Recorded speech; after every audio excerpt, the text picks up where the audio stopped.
This conference will now be recorded. Chair Payne, Commissioner Hardy, Commissioner Ramos, and I believe that's all I see from the TMC. So I think let's try to just give it a couple more minutes.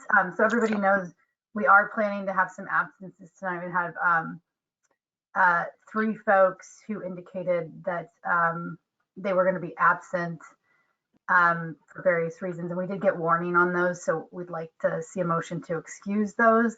That's Commissioner Frayer, Commissioner Jackson, and remind me of the third person, Julie. Commissioner Thana.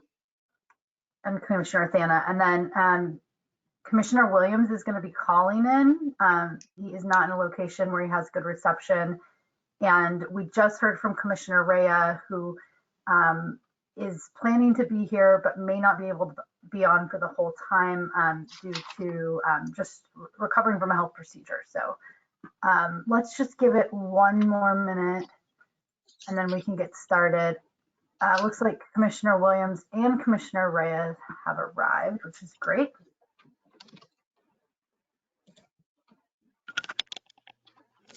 And while I am on, before we get started, if I can just remind everyone, if you are not a staff person who's presenting or a member of the Transportation and Mobility Commission, if you could please turn your camera off. It just kind of declutters a bit so folks can see who the commissioners are and know who they're addressing, can kind of see who staff are.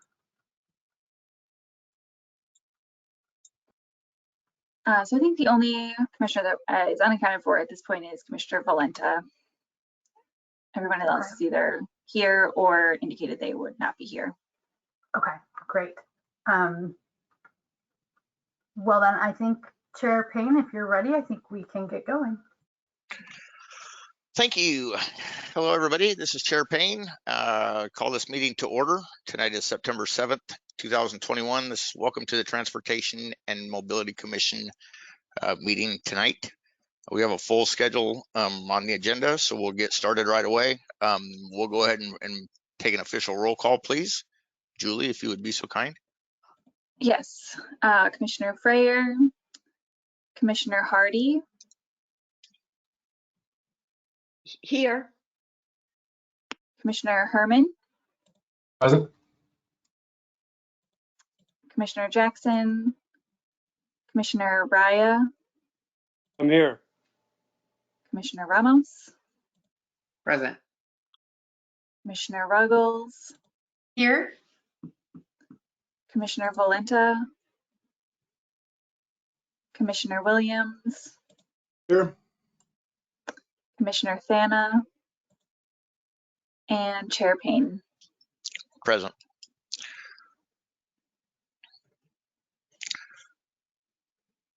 So everyone is at attendance in except for the 3 that were previously discussed. Is that correct? I apologize, I didn't follow.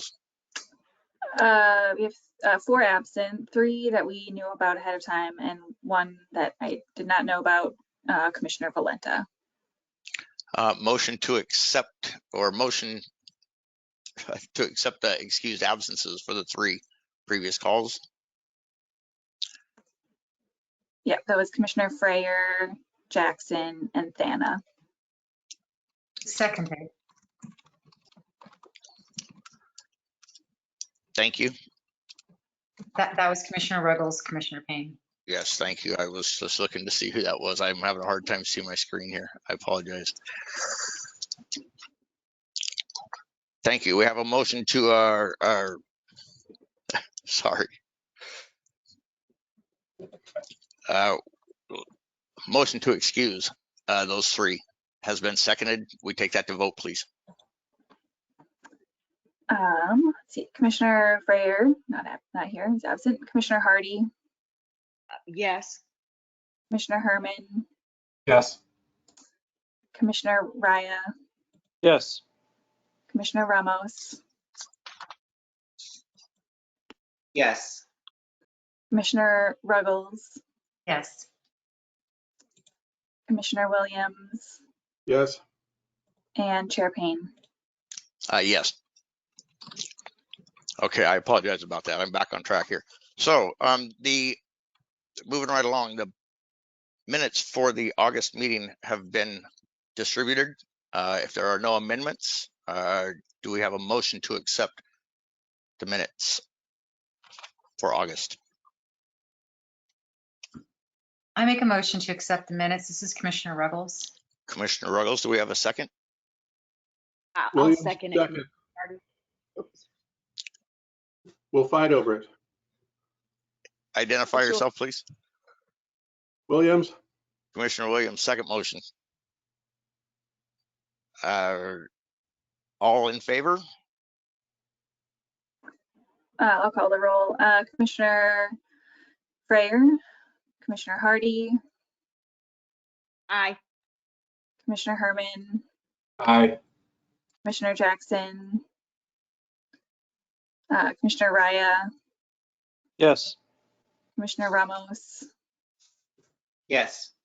Commissioner Ruggles,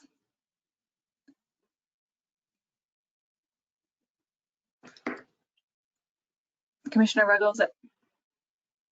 That was a yes. That's Okay, thanks, didn't hear you.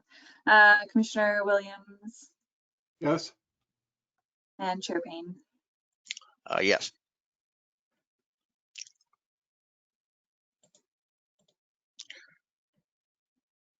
Vote passes for accepting the August minutes.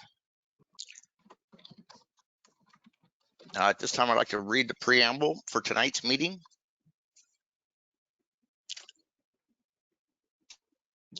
Julie, do you have a copy of that to put online, or? Let me see if I can pull it up for you. I don't know if that's necessary. I do have a copy here. I just know that Okay, normally. yeah, if you have a copy, go ahead. So tonight, the role of the Transportation and Mobility Commission is to review and analyze transportation projects, policy changes, program development, and other transportation matters affecting the public right-of-way. We follow a public process, including voting on action items during which the public has an opportunity to provide additional perspectives and information. In legislative matters, the role of the commission is advisory.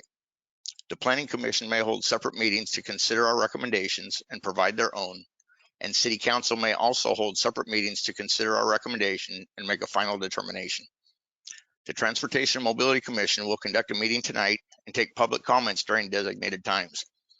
Any written testimony that was received by 2 p.m. this afternoon will be read into the record by staff, and callers who have pre-registered by 2 p.m. on the Transportation and Mobility Commission survey page will be called upon to address the Transportation and Mobility Commission.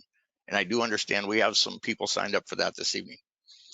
When you are called, we will promote you to a panelist so members can see and hear you as you provide your comments. If you're providing the formal recommendation of a neighborhood association or other group, please tell us when the association voted on the matter, as well as how many people were for and against. Please keep remarks brief and to the point. Remarks should be directed to the Transportation and Mobility Commission as a body, not the audience or staff, please. Please do not repeat comments that have already been provided in print or verbally. And please show respect for the people commenting tonight, whether or not you agree with their comments. So with that said, I would like to introduce Rebecca Kennedy from city staff. She will be facilitating the meeting and introducing our speakers. Rebecca, floor is yours, please. Great, thank you, Chair Payne, and good afternoon, TMC members. So I want to just take a moment to announce some changes. So I sent an email this morning, and I apologize that that was only this morning, but just wanted to kind of reiterate and explain the agenda that you received last Wednesday in advance of this meeting. So we are going to make, I've had conversations with several of you about ways that we can improve the Transportation and Mobility Commission meeting process, just make it smoother, make sure we're kind of getting to the things that we need, and also ensure that we are providing you all with information in advance so that you're prepared to participate in the discussions that generally will follow presentations. So as Chair Payne said, I'll be facilitating the meeting tonight. We did sort of, as you'll see, the first part of your agenda has just been tweaked a little. It's all the same components, but we moved staff communication up. We find this works well in other boards and commissions, and generally what we'll be providing to you under staff communication is administrative updates, logistic updates, that kind of thing. So I just wanted to let you all know that we've made some slight agenda changes just to try to facilitate smoother minutes and shared expectations around how the meetings will be run. You'll notice that our agenda tonight is longer than is typical. And my apologies for that. And I have had some correspondence with some of you today about that, so we can continue to work through it. But in general, we are not quite getting through the amount of things that we need to in order to meet council's expectations and to provide sort of just the baseline understanding of our transportation system that we want this group to have going forward. So we have added an agenda item. I apologize if that came as a surprise with my email tonight. We can essentially strive going forward for 2-hour meetings, but we do need to discuss, and we can as a group at the end of this meeting, we do need to have the ability to have longer meetings in order to get through the agenda items. So want to thank you for your patience tonight and commit to continuing to have that conversation about what's workable. I will say that most of our board and commissions, they start at a time certain and they go as long as they need to get through the agenda items. I know that that is a lot to ask and that you all are volunteers. So I want to say that we can continue to discuss that, but we do need to figure out a way to have the option for longer meetings or more frequent meetings in order to get through the work plan. So thank you all for your engagement tonight. And if it doesn't work for you, just want to say that we understand if you need to drop off. This was a change that I should have highlighted last week. And the agenda was sent, but I really should have called it out. So my apologies for that. Just want to also just sort of highlight the fact that we provided memos to you in advance. I know that typically you haven't received both presentation and memos for different items. We're going to start doing that more frequently. The intent is to give you more detail in the memos and so that you can really prepare and then we can use more of the time with you all to have more sort of robust discussion and get your feedback and have more time for conversation among this group. And maybe a little less talking at you. And so, you know, I hope that that is also a strategy for time efficiency so that we can manage the length of the meetings as well. But we're going to start doing that more. And tonight is an example of that. I also just wanted to just quickly remind you all, and I did this in my email, but publicly as well, that no single transportation and mobility commissioner can represent this group and the views of this group in public without sort of having a process for this group to appoint someone to represent their interests. So I know it's hard, and this is just a reminder. I remind the Planning Commission all the time because folks come to you a lot and say, what about this? What about that? And they're asking you substantive questions. And the appropriate thing is just to say, this is in front of us, or we expect it to be. You can offer your personal opinion. You're still a citizen, but not to represent that as the views of the commission overall. And if folks want to get in touch with staff or want more information, you're totally welcome to defer them to us. So just please use staff as a resource if you need help. I know probably you go to your neighborhood meeting or other meetings and people are like, you're on the commission, what about this? And we understand that can be a tough spot. So feel free to utilize staff as a way to sort of answer those questions and give people an avenue where they can get more information about how to participate.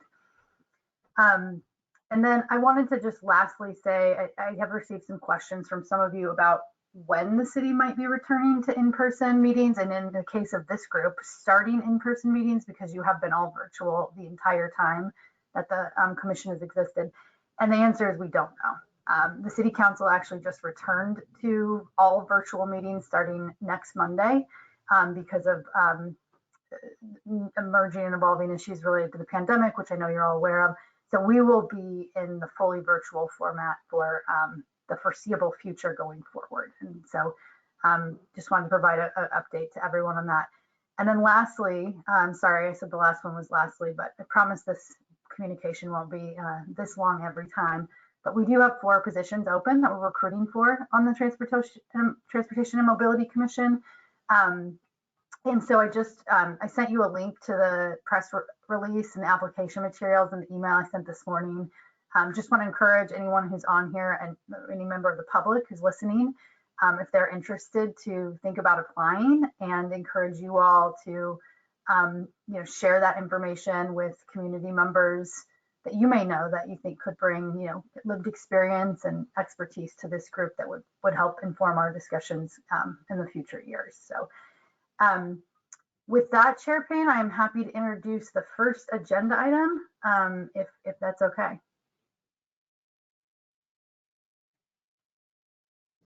Please do. Great. Thanks everyone for your patience with my many announcements today.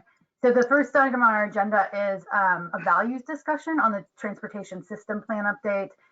Several of you had asked, we see that the process is going into sort of this development, this values conversation, which will lead to development of goals and objectives for the TSP. And of course, those will inform long-term solutions or policy updates for the whole system. So we've been doing a tremendous amount of public engagement, even through the pandemic, outdoors, roundtables with different stakeholder groups. We have an online survey open. So we want to do a version of that outreach with this group, really to get your detailed input into the values you want to see embedded in the transportation system plan update. And so I will turn it over to Tom Brennan from Nelson Nygaard, and I believe Eddie Montejo from Parametrics, who are consultants on the project and who are going to be leading the presentation tonight. Thanks. Thank you, Rebecca. Good evening, Chair Payne and members of the commission. Nice to see everybody again. Eddie, I believe you were going to try to share your screen, so if you could go ahead and share the slides, that would be fantastic. Great, thank you. You know if that's visible for everybody. Great. Looks good, and I'll just ask you to advance to the next slide as I walk through mine, Eddie. Again, as Rebecca said, it's great to be back here with the commission. We've got hopefully about an hour of your time to first just provide everyone a reminder of what the transportation system plan is, what its role for the city is, and kind of where we're at in the process of this major update. And then we want to spend most of the time with an interactive discussion with all of you to both get your input as well as to see some of the type of outreach that we're leading with the community. Next slide, Eddie. So as you're likely aware, all Washington cities are required to maintain a comprehensive land use plan and to update that regularly to comply with Washington State Growth Management Act laws, which essentially require that capital facilities such as transportation systems are consistent with land use and growth targets. In other words, ensuring that the city is prepared to adapt to and manage projected growth. So the transportation system plan is a critical part of that GMA response, and is really important to ensuring that the city is prepared to grow in alignment with its values. And as some of you may know, the city is planning an update to its comprehensive plan, and it's really using this major transportation system plan update as an opportunity to ensure that land use, climate, and equity strategies and goals of the comp plan are supported by a smart approach to transportation. Next slide, Eddie. Again, the existing transportation system plan, there is one in place, was developed back in 2004. So that's getting close to 20 years ago now. It is a very good document, was well done at the time it was developed, but as you can imagine, is dated both in terms of its content, and some of the policies that relate to transportation system provision at that time versus now, but also in relation to the size, shape, and character of the city and the region that it deals with. Next slide, Eddie. The TSP update, or what's been dubbed for the public as Vancouver Moves, is intended to be both a comprehensive update to the 2004 plan, as well as a fully multimodal update. So it will address all modes and types of transportation within the city. And it's important to recognize that the transportation system plan deals both with mobility for people, but also importantly, mobility for the goods and freight that our city needs. The TSP will set a policy framework as well as investment priorities for all these modes of transportation, and work to address places where there is common policy or spatial conflict in the system. The transportation system plan is intended to be citizen driven, and our priority in this process is on deep engagement with the community, which is part of the reason that the process has slowed down a little bit during the pandemic, which, as you can imagine, has made it more challenging to have effective engagement, despite the great work that the team's been doing. Next slide, Eddie. Some of the goals of the project and process itself, which the city set out at the outset of the TSP update, are to maintain quality of life in a time of growth. So as we all know, Vancouver is growing quite rapidly into a more urban city, and the region around it is growing as well. So the city needs to be able to balance this growth without negatively impacting overall community of quality of life that Vancouverites enjoy. Diversifying transportation options. So again, this is an opportunity for us to look at new and emerging technologies, things such as micromobility, scooters and bike share that you might see in other cities, and possibly forms of transportation that we don't see on our streets yet, but know may reach us in the next 20 years, both in terms of human transport, but likely for some of these emerging technologies. We'll see some of them deployed for small package goods movements, for example, long before they're moving people. Prioritizing safety is a critical priority for the city in this plan, and that means making sure streets feel safe and secure for all users of the street system, and that those streets are designed to maximize those outcomes. Responding to community priorities. So again, it's a top priority for us to engage citizens in a genuine way, with community members and stakeholders really being central to the update. And so the team is working hard to make sure that as many voices as possible are represented in the process.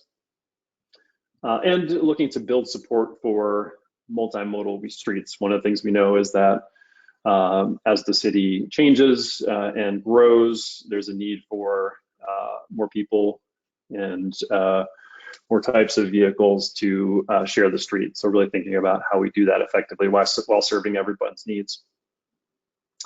There's some key goals of the process. If you go to the next slide, Eddie. I think we showed this slide to you before, but just in terms of how public and stakeholder feedback is being funneled through this process, it's kind of really sort of three levels of decision making and advisory within this process. This group, the Transportation and Mobility Commission, is a key advisory body.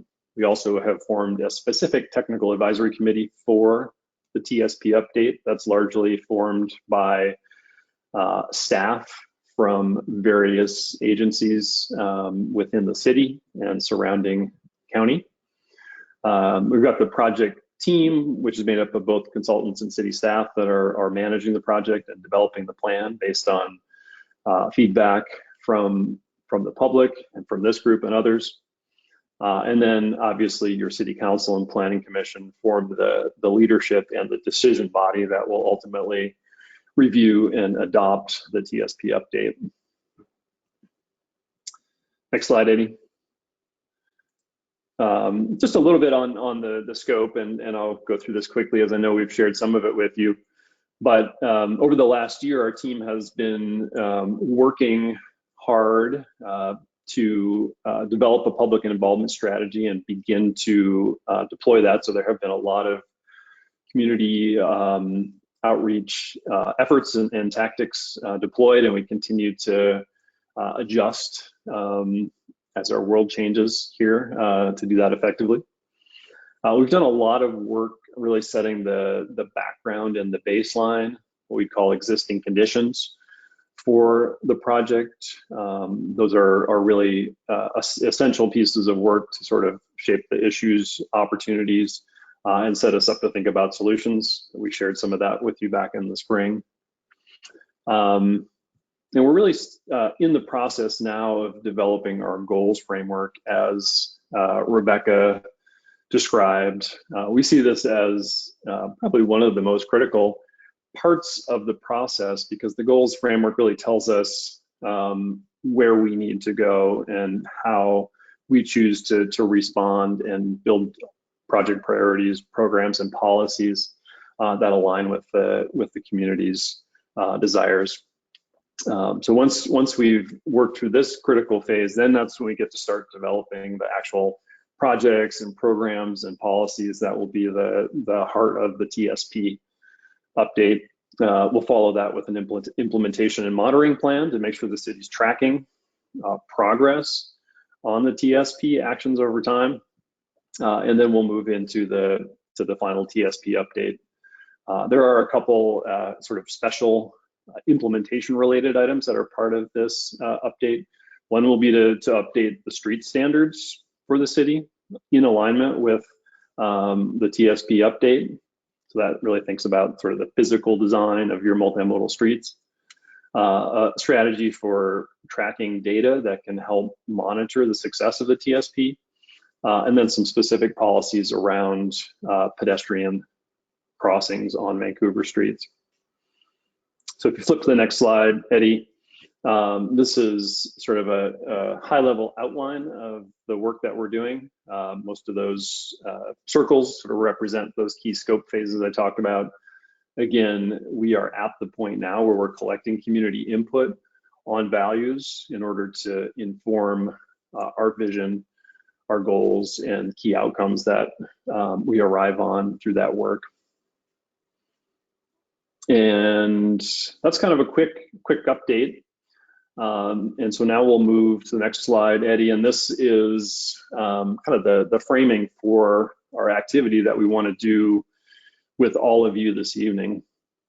So as I mentioned, we're really at the outset of starting to engage the community. We've got a number of open forums. Eddie's been having a number of targeted conversations with various community members, groups that he'll talk more about in a few minutes. But as we start to think about goals and objectives for the TSP, we intentionally start our conversation talking about values. And that's a very purposeful word and language, in part because we've found in the past that if we go out and ask community members, what do you want out of the transportation system?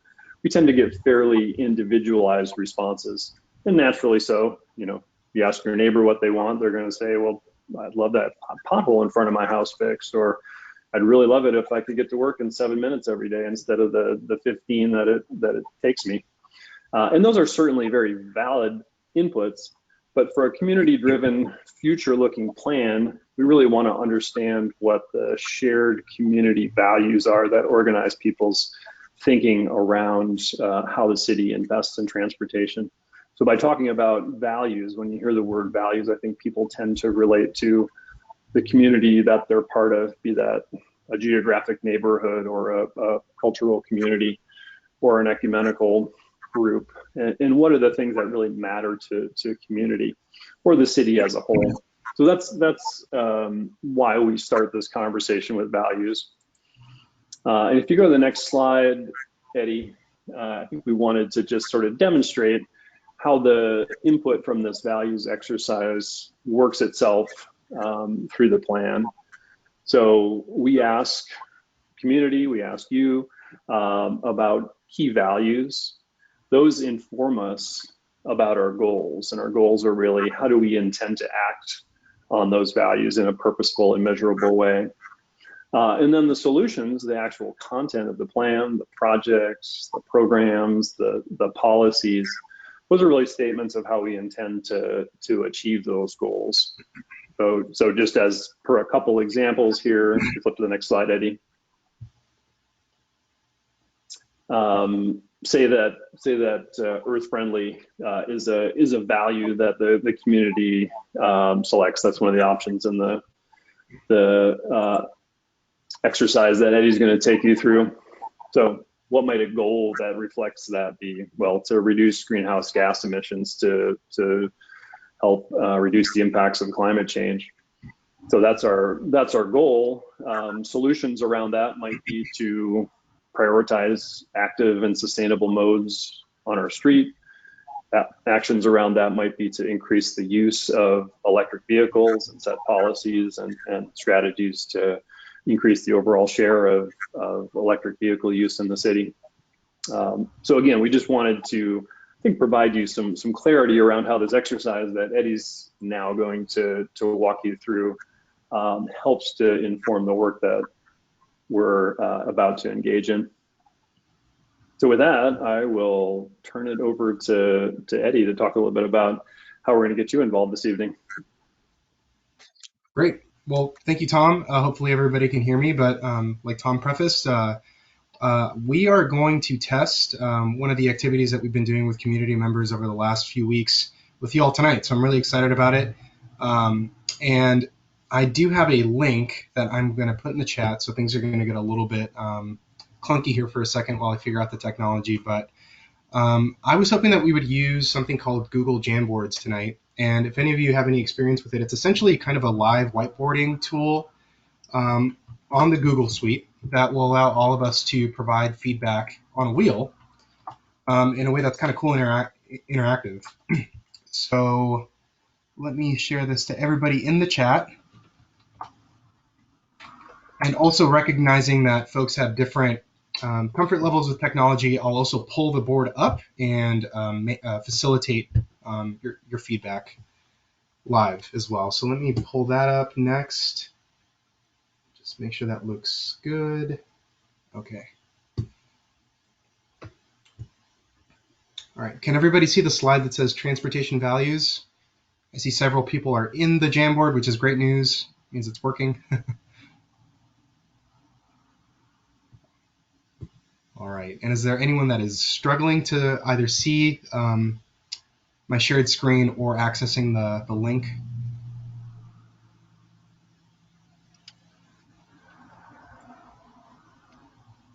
All right, great. Well, I'm on my iPad right now, and I don't seem to be able to access it. Is that you, Commissioner Rea? Yes. Okay.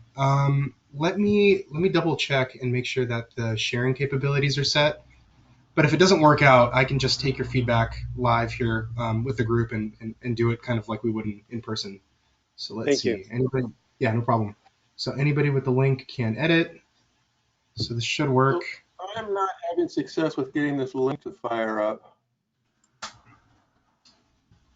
Say that again, Commissioner Williams, for getting what up? Here we go. All right, now it seems to be loading. Okay. Yeah, and it might be a little confusing because when you first navigate to that link that I shared, just shared again in the chat, you might see this screen first, but there's this area up here where you can actually go through the various slides that I have set up. So the second slide is actually where the wheel is. And it looks like some people are already figuring out and going ahead and selecting their top priorities. So Commissioner Rea, Commissioner Williams, any success with the second link? Where's the second link? In the chat. So I just sent When it I out to found it was everybody. going, it was popped up a whole different browser platform. So that's why I was confused. Gotcha. Okay.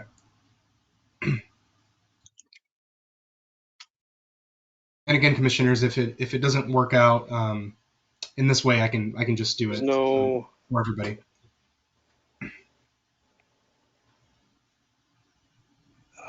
looks like I have to pick. Oh, here's one. Here we go.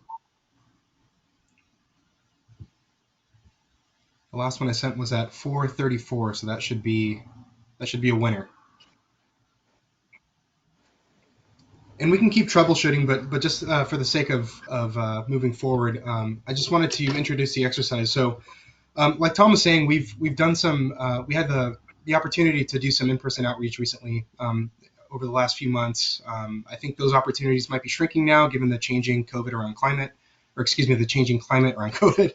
But during that time, we collected some really great feedback, going out to both Vancouver farmers markets, attending a Movies at the Park event, another Parties in the Park, and then also holding a series of online community roundtables where we invited community members representing different interests, different needs in the community, and asking them to provide feedback on these goals. And like Tom was saying, these goals are an important conversation that we're having with the community now, because they're indicative of the kinds of investments that the community really cares about. Not only in terms of actual project opportunities, but more broadly where they want the future of the city's transportation to head in. And one of the ways that I've been trying to frame this up for community members, recognizing that it's a bit of a philosophical exercise, is having them imagine that they have, say $10 or $100 to spend over the next 20 years on the city's transportation system, and asking them, if they only had that limited amount of money, where would they prioritize the city's efforts and investments to yield the best kind of transportation system. So what this screen shows is what we've been dubbing suggested definitions for these values. I think one of the things that's difficult about translating a value to an actual goal statement and a transportation system plan is that the same words on this screen might mean different things to individual people, especially if we're talking about abstract concepts like value. So rather than presenting these as the one and only way to interpret safety, for example, what we've been trying to encourage people to think about is, here's one way of looking at safety, but really what we care about is, what does safety mean to you? Recognizing that safety is different for all of us, and also recognizing that the TSP needs to respond to the needs and the backgrounds and experiences of all kinds of people. So I won't read these one by one, because again, these are just sort of suggested definitions. But again, if you have any questions about what any of these means, you can use this little button at the top to navigate back at any point. And now, and this is great, it looks like most people are already on it, but I think you get the idea. What we'd like you to do now is use this tool. It's a drag and drop tool. You can essentially click on any of these little sticky notes and select your top 3 values. And one caveat here that I think is important is that, of course, these aren't mutually exclusive values. The TSP will certainly try to address all of these values. They're all important. But this does recognize the need to prioritize improvements and investments over the next 20 years. So that's kind of what we're getting at here. Again, it looks like the majority of folks are having no problem at all filling this out. Does anybody need help filling this out? Commissioner Rea, I'm not sure if you were able to get that going or not. I'm going. You're going. Okay, great. Anybody else need help?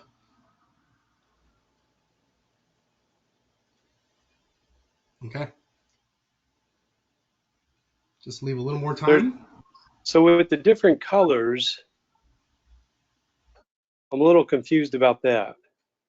Yeah, so the different colors on the wheel don't really mean anything. That's just kind of a visual. No, I'm talking about the little squares. Right, and the little squares just represent individual respondents. So Commissioner Rea, if your favorite color is green, you can pick. So if you like green, go ahead and take the green ones. If not, I can make you any of the colors you see. Okay, green is fine. I'll take the green. Okay. I think I have more than one color, because one of mine got moved, so I took another one. But Well, that's okay. And you'll see later in my presentation how we're analyzing all of this feedback. So at the end of the day, it doesn't matter too much who or how the colors are used. But some people like to see where they land compared to others. Great. Yeah, and I'm recognizing now that there are 21 people on this call, so there probably weren't enough sticky notes in there originally for everybody to participate. So some people look like they're figuring this out. To create more of these sticky notes, you can select any of them and copy paste, or you can select this button here that says sticky note, and that will create a new sticky note in whichever color you like. So if you need any help creating stickies so that you can participate, let me know.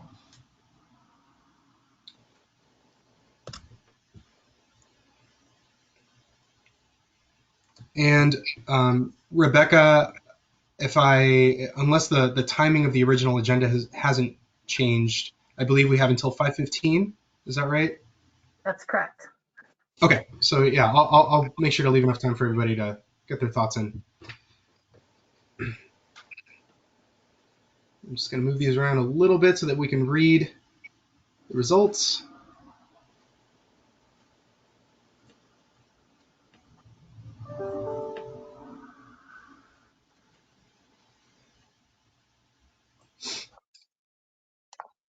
All right, has anybody not participated yet that would like to?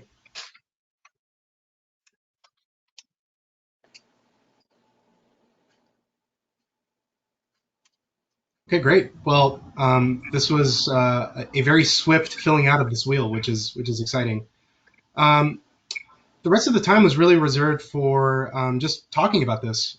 These are the same conversations that we're having with community members, asking people to elaborate on, again, what do these values mean to you specifically, and how might you translate those values to specific transportation needs that you see in the community?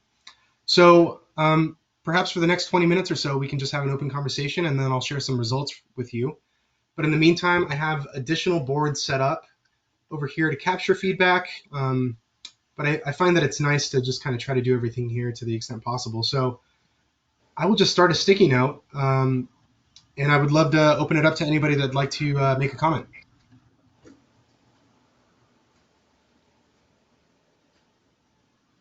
Williams here. I was kind of wondering, was it the equitable, what was the title of that one? Access and investment. Yeah, what I was kind of wondering is, looking at some of the verbiage that came on the memo, let me go back and kind of phrase, I was wondering just how strictly interpreted that would be. So let me just go back and read it. Transportation system is accessible and welcoming to people of color, people of all ages, incomes, people with disabilities, and other historically excluded and underserved groups. Mm-hmm. So there's a little bit of a digression, but I thought read a really, really fascinating story on what the origin of the phrase jaywalking, how that came about. Hmm. And what it was effectively was a way of, it was a slur put on people, pedestrians who used the streets as they had for the previous time immemorial. And it was created by the auto industry in like the 1910s or something. So in a sense, I've been reflecting on that. It almost seems a little bit like Native Americans. They've been trampling around, the Americas for ages and ages and ages, and then they get kicked out. So I don't know if this equitable access investment could be construed and stretched out enough to, include pedestrians who used to freely roam the street systems. That's an interesting comment, Commissioner Williams. I think I can't speak specifically to the application of this concept to pedestrians, but I will say that from my own experience growing up in different neighborhoods in the Southwest where I grew up, there's definitely a different sort of modal balance depending on the neighborhood that you're in. The wealthier neighborhoods tended to rely primarily on automobiles because they were, every household had 2 or 3 at their disposal. There wasn't a need for public transportation. Bicycling was really just a means for exercise. And really the only reason you would walk or present yourself as a pedestrian in the community was because you were a kid or didn't have any other options.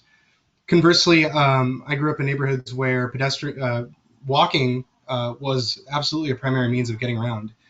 So even if you're not talking about race or income, I think there's a relationship between equitable access and investment and the geographic distribution of improvements. So in talking to community members, I definitely had people that didn't meet any of those traditional equity criteria, but thought that equitable access and investment was very important because they lived in underinvested neighborhoods in East Vancouver, for example. So, again, this goes back to the whole notion that these are subjective, and that while equity certainly means something in the context of the TSP, we don't want to limit other interpretations that could also support ideas around how we invest fairly geographically throughout the city. So I think that's an interesting comment, and certainly something that we can consider.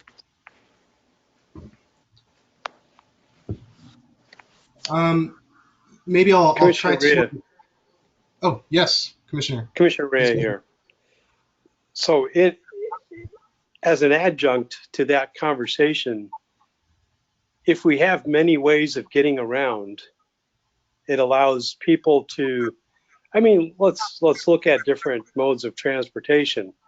Walking is great. Bicycling is used a lot in many areas of the world, not just in the US. Some cities are more bike friendly than others. So having multiple modes of transportation available also allows for equitable access and investment at the same time. So, maybe I've got 3 cars and maybe I only need 1 car. I can start taking my bike around, or taking my electric golf cart, or other modes of transportation that would allow equitable access to people that are more economically challenged, as an example. Absolutely. And I think that was a very common conclusion that lots of our community members shared with us, is that, they start to draw lines between these values because they are completely interrelated. And I think that is, yeah, absolutely. And I think that's how people start thinking about individual solutions. Opportunities to use programming or policies to encourage bicycle use, for example. Those kinds of ideas come out of making these connections between these values. So that's a great example. I was going to mention too that it's interesting. Every time I've done one of these with a different group, there's different distributions. And one thing that's sticking out to me is that Earth Friendly is pretty popular in this group. So just wondering if anybody on the commission would like to share their thoughts around Earth Friendliness and how that could relate to the TSP.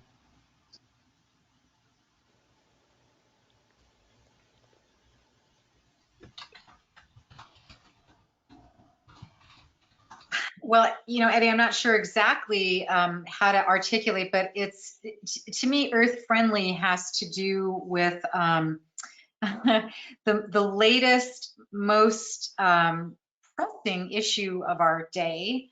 And of course, the overlap there that Commissioner Rea also pointed out is like healthy options or things like that. So, I look at Earth Friendly as also being nimble and responsive to failures in the past, for example, and therefore rectifying and healing them. Like, for example, the highway harms that have come to people of color traditionally in our country, certainly in other countries as well. So, and I think there seems to be daily reminders of the imperative importance of it. So, I would say that. And I also would like to ask you one question that Tom brought up about. I'm not sure like how you got to the questions. The definitions, like what you asked, and rather than just like what do people want, what's an envisioning idea to you of a really welcoming and very effective transportation system, and have people say that, and then in terms of deep engagement, sorry, that's 2 things, but what that is by definition, and what measured outcomes were for that. And I understand that, of course, COVID really impacts that. But in terms of really getting a full spectrum of contributions from everybody. Mm-hmm.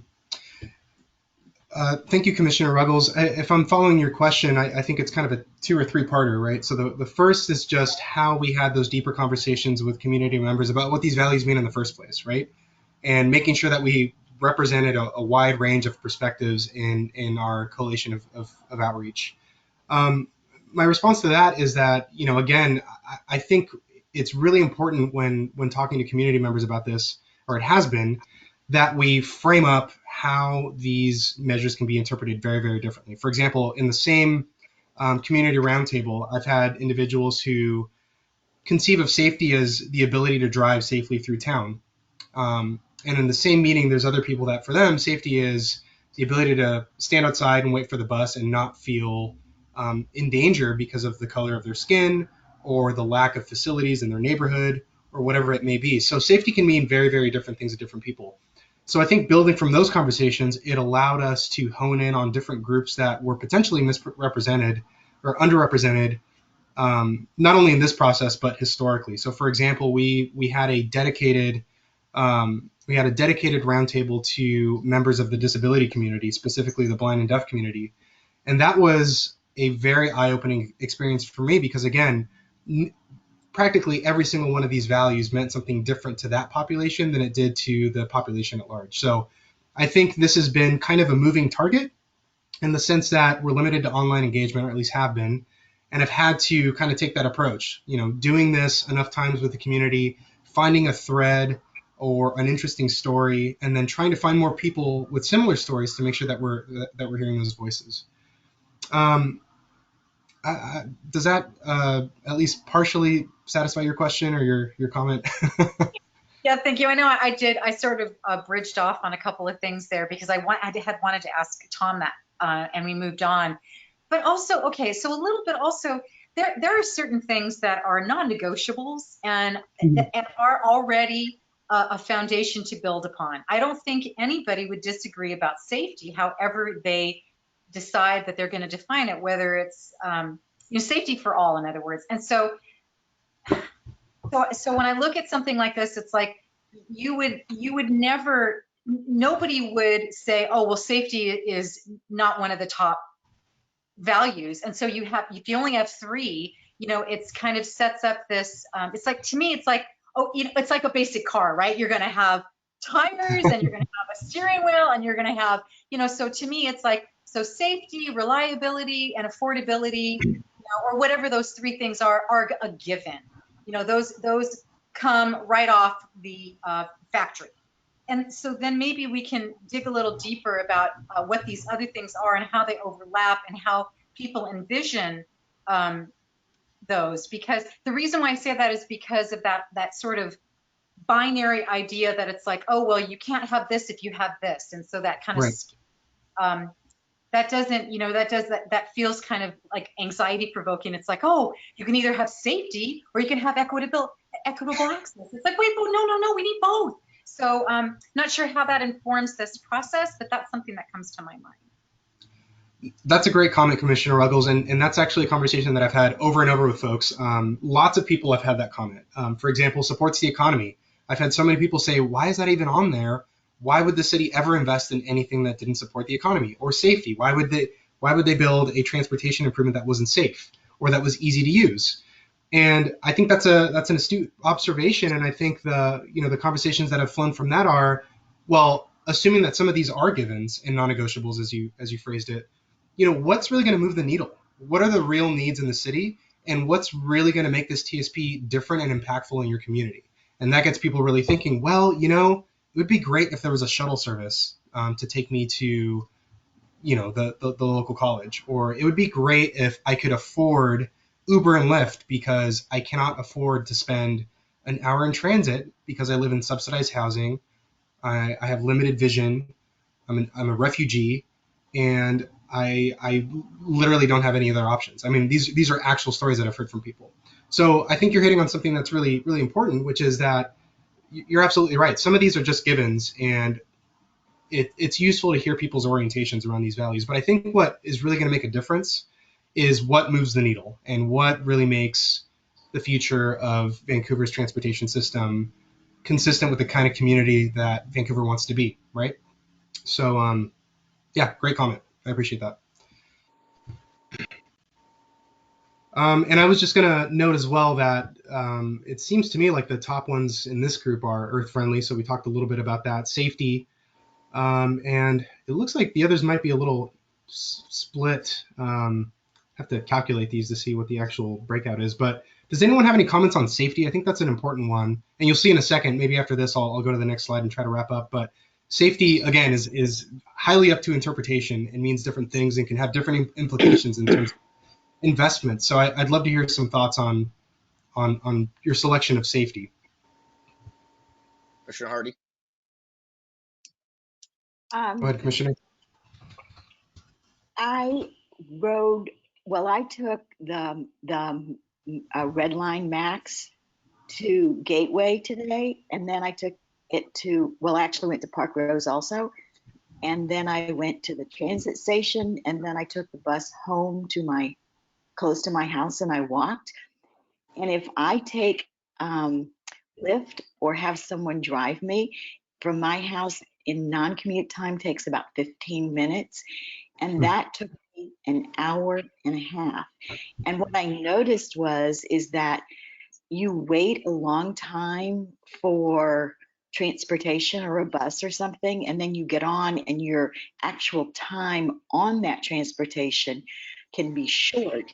It's the wait time. And I notice, and I've been noticing this, both in Portland, because we're hoping that people stay in Portland and use their transportation system and, live and work in our city and use our transportation system, that the buses are a lot empty. And I am all for public transportation, which is why I use public transportation. But we're running these large buses with maybe 3-4 people. Only 4 people came from the Park Rose over to the transit station. And it was like about 10 o'clock in the morning. So I think one is frequency, and 2, I think goes into earth friendly. What kind of vehicles are we providing that are really more earth friendly? And then I happened to attend a seminar called Transit Talk, and there was someone from Seattle and Spokane and King County and the Central Valley. And one of the things that came up was affordability.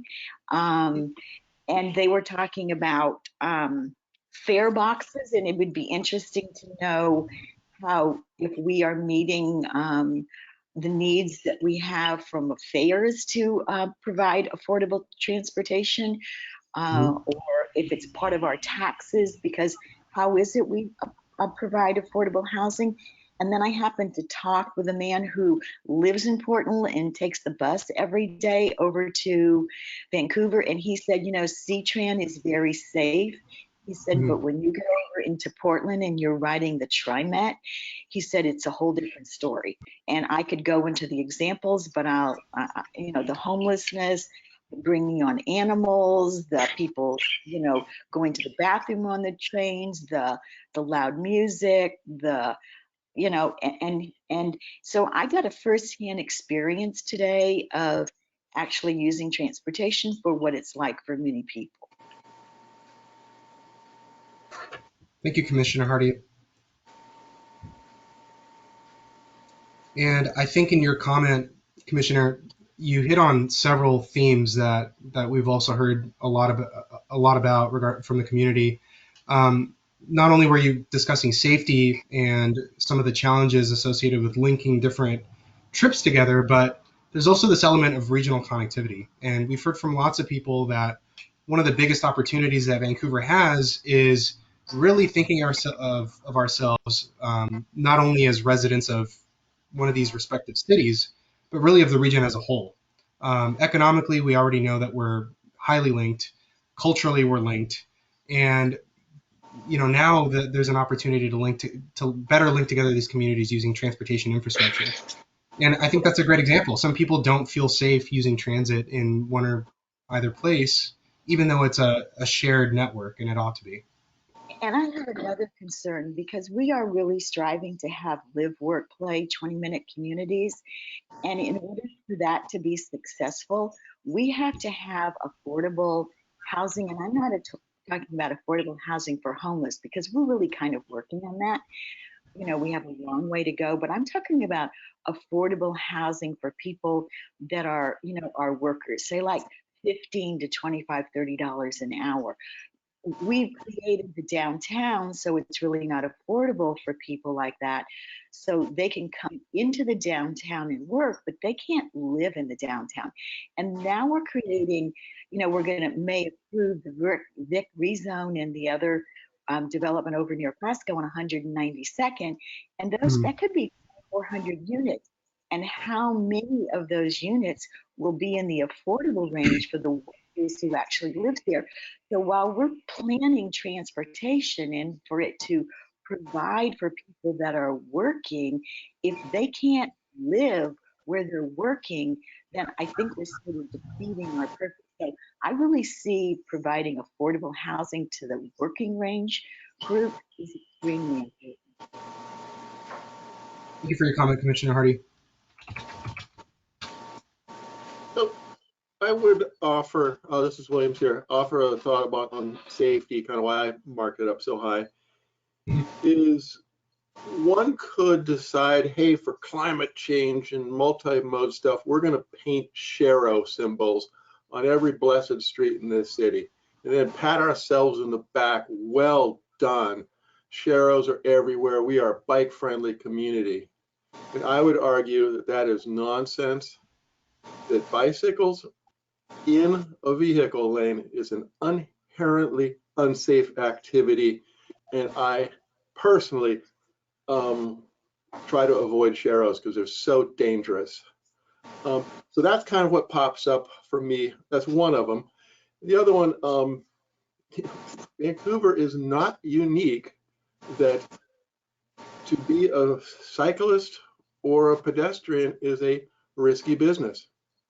It's a nationwide fact that you are far more likely to die as a pedestrian or cyclist than as a motorist. And so no, that's kind of why a few of those things were in my head when I marked down safety as being so important. Which is Commissioner why, Williams. oh, sorry. That's why it's a non-negotiable, I will just say. Right. And Commissioner Williams, I was just going to say that your comment is consistent with some of the data that I've seen come out of the TSP, which shows that while bicycle and pedestrian involved crashes have been relatively stable over the last 10 years, they are 3 or 4 times more deadly than vehicle only crashes. So it is a very dangerous proposition to be out in the street walking or biking right now. So yeah, it makes perfect sense why safety is such an important concern for people. Can I say something again still, Eddie? This is Commissioner Ruggles again. Of course. I don't want to monopolize. I'm just seeing if anyone's jumping in. Not yet. Okay. So a couple things I wanted to piggyback on Commissioner Hardy's and Commissioner Williams. But first of all, the connectors. When you think of grid versus arterial, right, it's those small connectors that we all need that make it efficient. And when I think about that, I also think about how that can uphold all the other pieces that we have identified as the top 3 in terms of equity and accessibility, and that it also can contribute to identity and then the economic aspect and infrastructure. And going back to infrastructure, when there was one value that Tom put up there, like an example of earth friendly would be an increase in electric vehicles. Well, now this relates to the overall planning that Commissioner Hardy brought up, which is, how this relates to affordable housing and work, play, and the 20-minute city and 880 and all of these things. You can't ask for people to have more electric vehicles if within the infrastructure you're not creating, which is why this commission is so important, because we're looking out the 20 years. We need to make it easy for people. We need Right. to make it part of the original plan. And so, that's and when we do that, when we create a really good base, we end up addressing all of these things collectively. Absolutely. Great comment, Commissioner Ruggles. Thank you. And I will actually document that because I think that's a theme that's come up over and over, which is that these values are not only are they not mutually exclusive, but they're mutually supportive. And if you do, what I'm hearing is a network theme. If you do the network right, all of these values can follow, or something like that.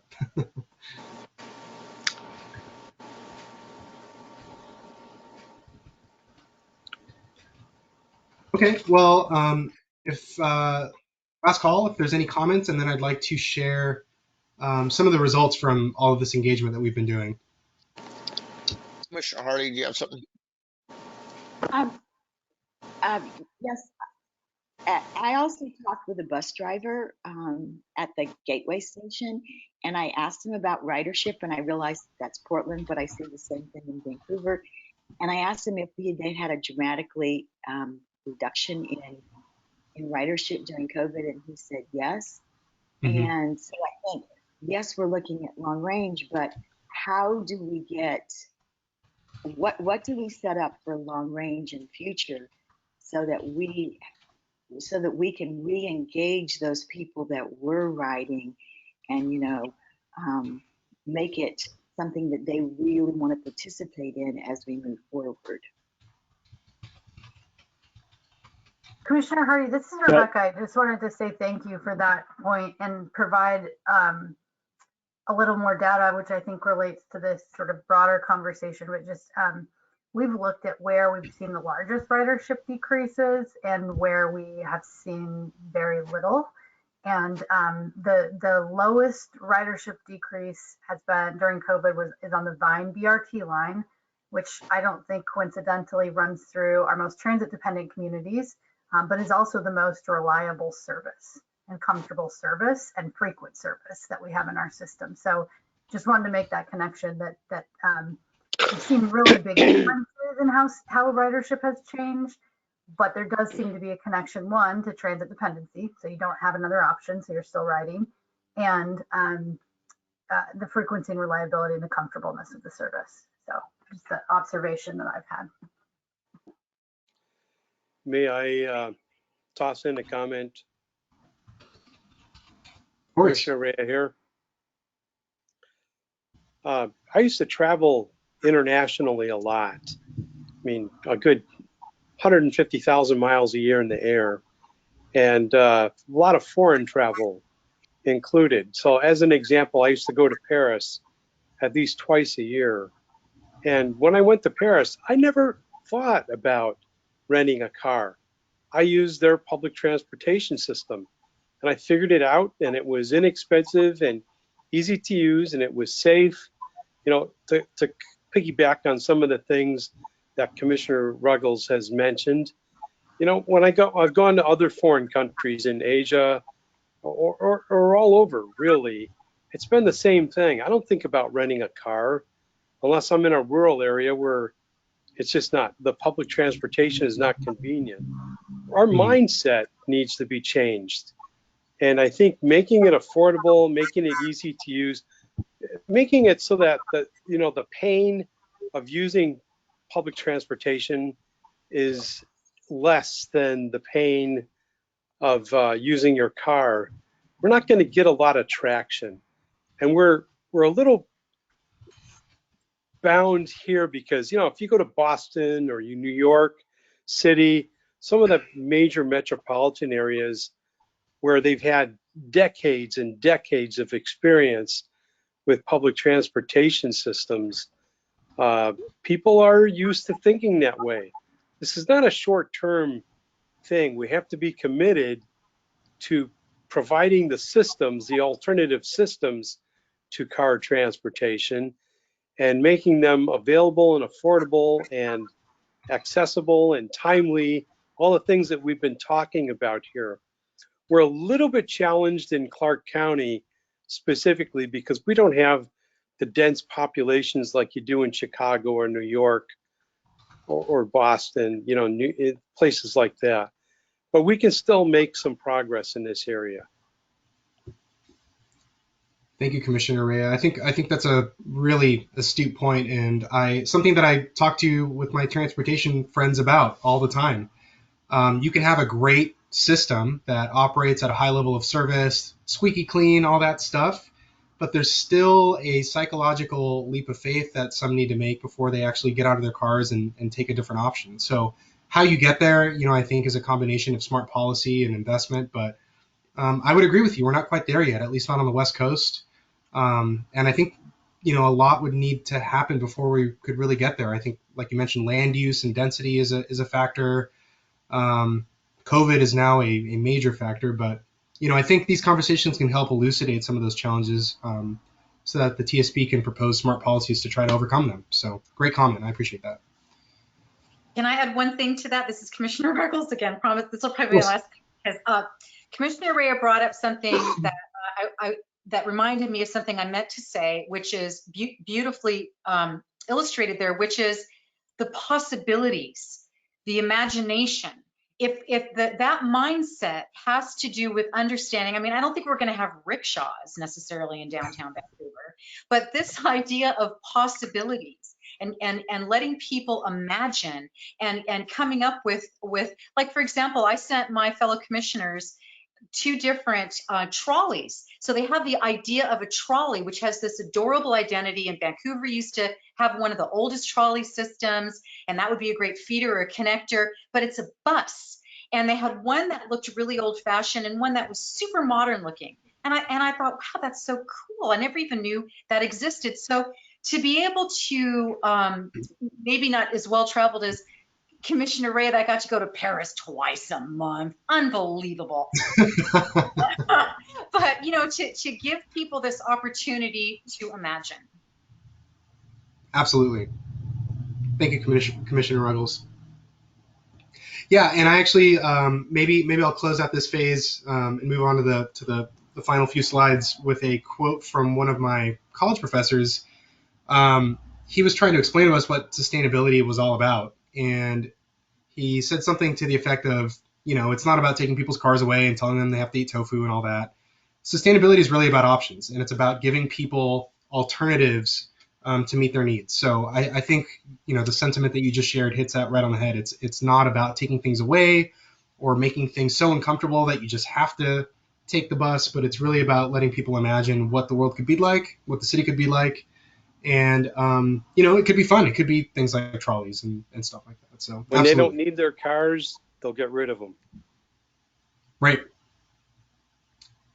Absolutely. Okay, well, thanks for bearing with me through that. I know these things can be a little bit clunky, but we've had pretty good success with these. So it was a pleasure to have the opportunity to do one with the commission. I would just like to share a few more things to give you some insight into what we've learned so far, and to also address some of the questions that Commissioner Ruggles had about how we're kind of thinking through all this stuff. So there's always 2 approaches, right? One approach is the sort of quantitative approach, which means you just take everything you learned and you put it on a chart. And here's an example of what we've learned so far. So this collates all of the events that we've done to date, including several, like I mentioned, community roundtables. And it was actually really interesting putting this together because it was a bit inconsistent with my personal experience talking to people. I feel like I have these stories stuck in my mind about some really impressionable transportation stories and journeys that folks in Vancouver make. But what rose to the top in as far as the data were these. So number 1, way up there was safety. And again, I think this probably relates to that notion that we discussed, that safety is kind of it's kind of something that should be taken for granted, right? The TSP should not, under any circumstances, propose any kind of improvement that is not safe. Following from that, earth-friendly. That was number 2. Again, I didn't feel like we talked a lot about earth-friendliness in the community roundtables, but when we actually collated the information, earth-friendly was near the top of or second in line, way up there. And 3rd, reliable travel times. So this, we talked about this a little bit tonight. People feel like if the system is not reliable and they can't depend on it, it doesn't matter what it is. It doesn't matter how nice the bus is or how well connected it is if they can't depend on it. So that was a consistent theme. And the last 2, affordability and regional connectivity. Again, recognizing that we live in a region, not just in a city or living in between cities, but that it is an interconnected region and economy. So treating it as such and investing in it in a way that supports that was really important. And affordability, I heard, in my mind, that was the thing that stuck out the most. We heard a lot about affordability and how that relates not just to geographic access, but to access to services in general, and really addressing equity needs and priorities by tackling affordability head on. And I think this includes the connection to affordable housing. So this is the first kind of approach, right? You look at the data and what does it tell you? I think the second approach is going back to those stories. So that hopefully speaks a bit to how we're doing deeper engagement. We've been keeping some quotes from our community, from our participants. And I just wanted to share a few with you because these really stuck with me, and probably will long after this project's over. For example, if it's not affordable, it's not accessible. If people can't access the system, then it doesn't matter how good it is. I mean, it says what it says, and it's right on, and that is exactly right. So I think for me, that's again maybe a challenge to what the data says. We need to make sure that the system's affordable if the TSP is going to be successful. Another one, transit service is limited on the weekends, which means waiting an extra hour at night. This is a huge burden if you have a disability or are Black and don't always feel safe being outside. And again, this was that individual that we spoke with. She was a young Black refugee who was also 100% blind and lived in affordable housing and took a very challenging journey every day to get to school, to get her degree. So again, this is just a perfect example of safety meaning different things to different people, and the challenges just being on totally different orders of magnitude. And the last one that I thought was interesting, sorry, my dog's barking. Gentrification risk is not a good reason necessarily to deprive communities of color of services and investments in critical infrastructure. These communities need these improvements. And this was spoken, and this came from a representative of the NAACP, who shared with us some of the challenges of being an African-American person trying to travel through Vancouver. So I think with that, I'll wrap up. But again, I think what I wanted to share with you was just that we are trying to slice and dice this in a few different ways. And we're not trying to be so data-centered that we're losing sight or losing touch with the actual narratives that we're hearing from people. So we have hundreds of these comments at this point. So when we wrap up this engagement effort, at the end of this month, we'll have hopefully some compelling and meaningful feedback to inform the next phase of the project, which is really, like Tom was saying, actually turning these into actionable goals that can inform how we invest in the community. So I think I essentially covered these, but we'll continue to collect feedback through the rest of the month. We'll translate these values into specific goals. And that will ultimately lead to proposing solutions that can hopefully address some of these issues and needs in the community. So I'm a couple minutes over, so I'll cut it off there. I will stop sharing my screen. And then I believe, Tom, that's the end of our presentation, right? That is correct, yes. Thanks to all the commissioners for some really fantastic feedback. We appreciate your time. Thank you so much, both of you. That was really interesting and helpful. Thank you for all that work. Yes, so that we can keep right along here on our agenda. Tom, Eddie, thank you so much for your insight and the update on the TSP. That interaction was fun to see that our goals kind of align with the data that's been collected, through the community. So thank you so much, you guys. I appreciate that. Great, thank you. Rebecca, would you like to introduce our next speaker, please? Yeah, absolutely. So just moving right along here, folks, as you know, as we have worked to onboard the Transportation Mobility Commission, we've been doing a couple things simultaneously. We've been asking you to weigh in on the Transportation System Plan, which is the overarching long-term city policy for the transportation network. Your engagement in that is really important.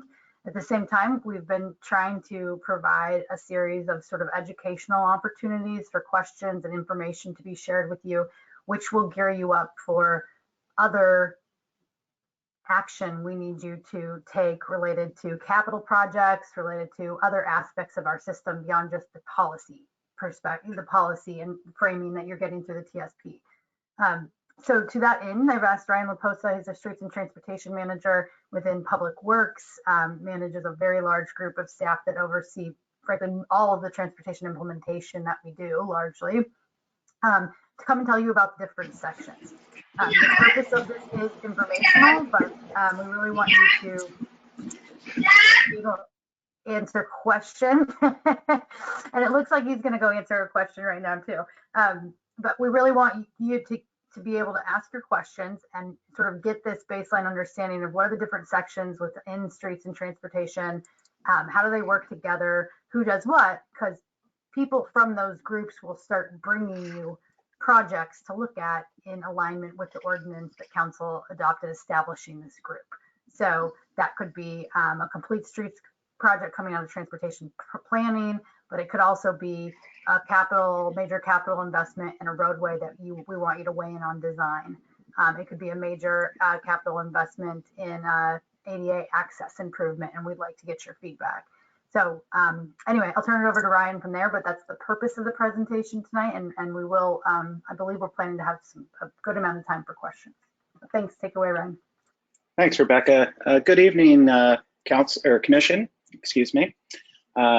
Very much a pleasure to be with you this evening. I've been looking forward to having the opportunity to talk about our Streets and Transportation Division and really what they do, how they interface with one another, how they interface with Rebecca's team, how we work with other transportation agencies in the region, WashDOT, Clark County, our smaller cities. So it's a pleasure to be here this evening.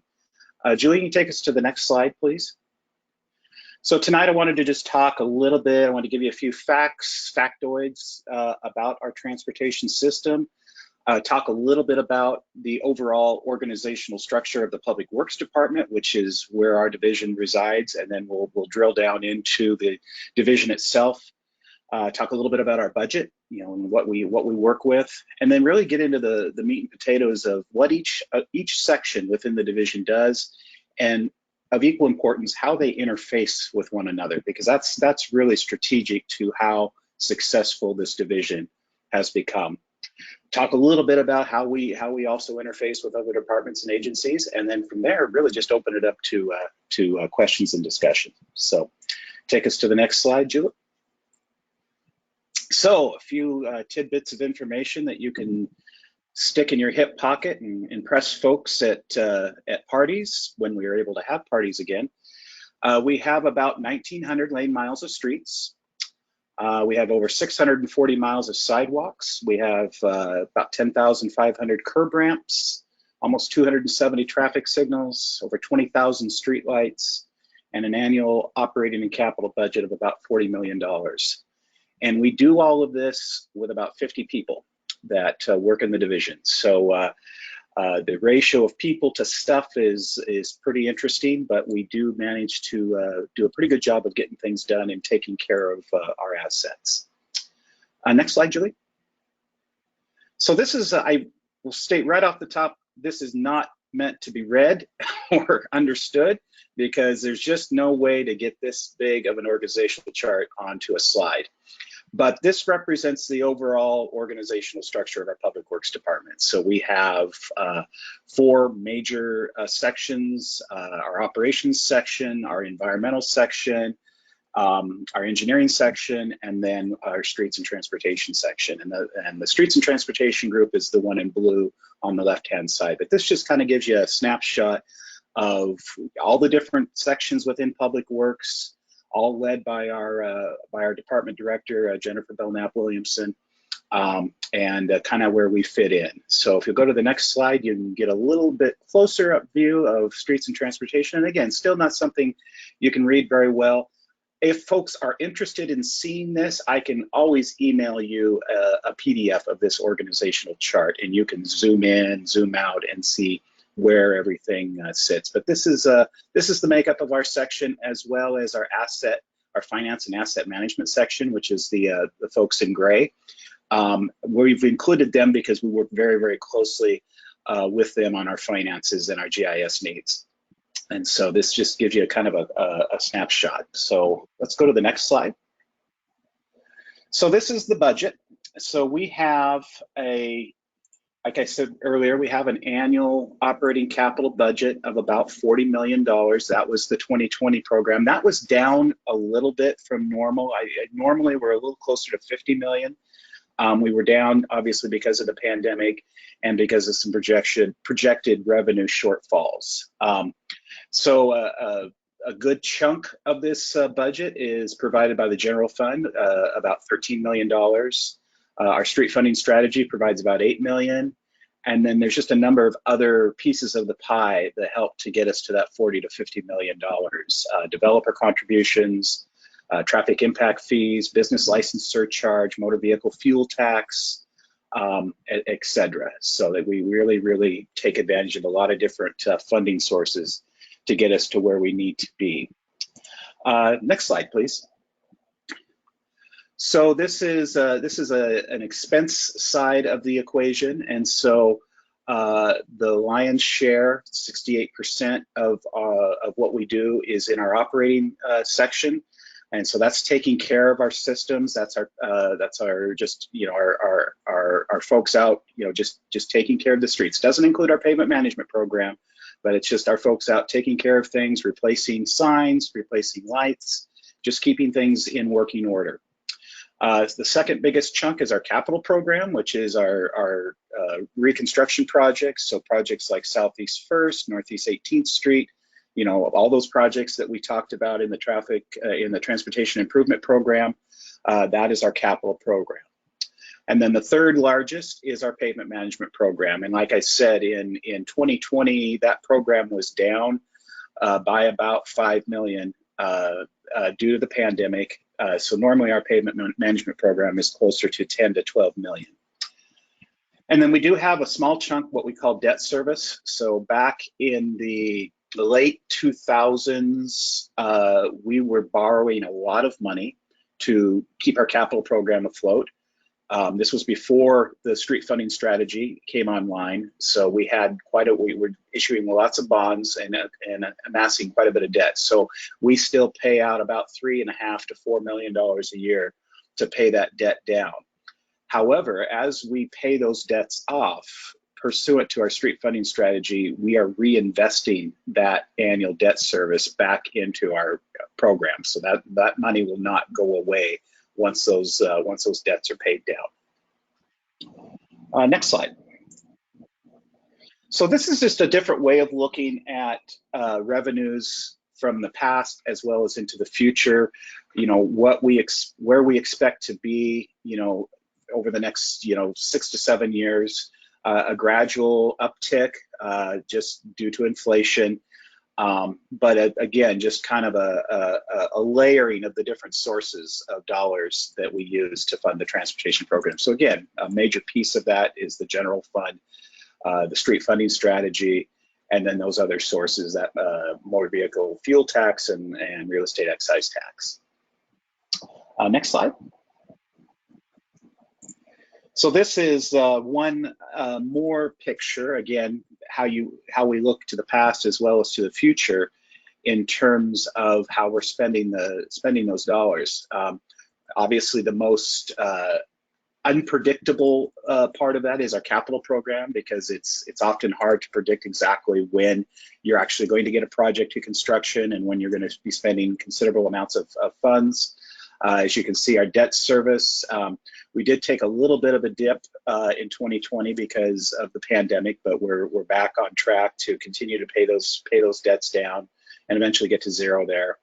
And then again, our pavement preservation program took a little bit of a dip as well due to the pandemic. But our operations and maintenance, which was essentially a hands-off, do not touch even with the pandemic, has continued to gradually uptick even through 2020 and 2021, and again represents the lion's share of our program. And then I think I have one more interesting graphic. There we go.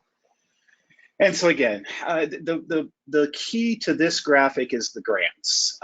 We leverage a significant amount of our street funding strategy money on external grants, both at the state and federal level. Oftentimes to the tune of, we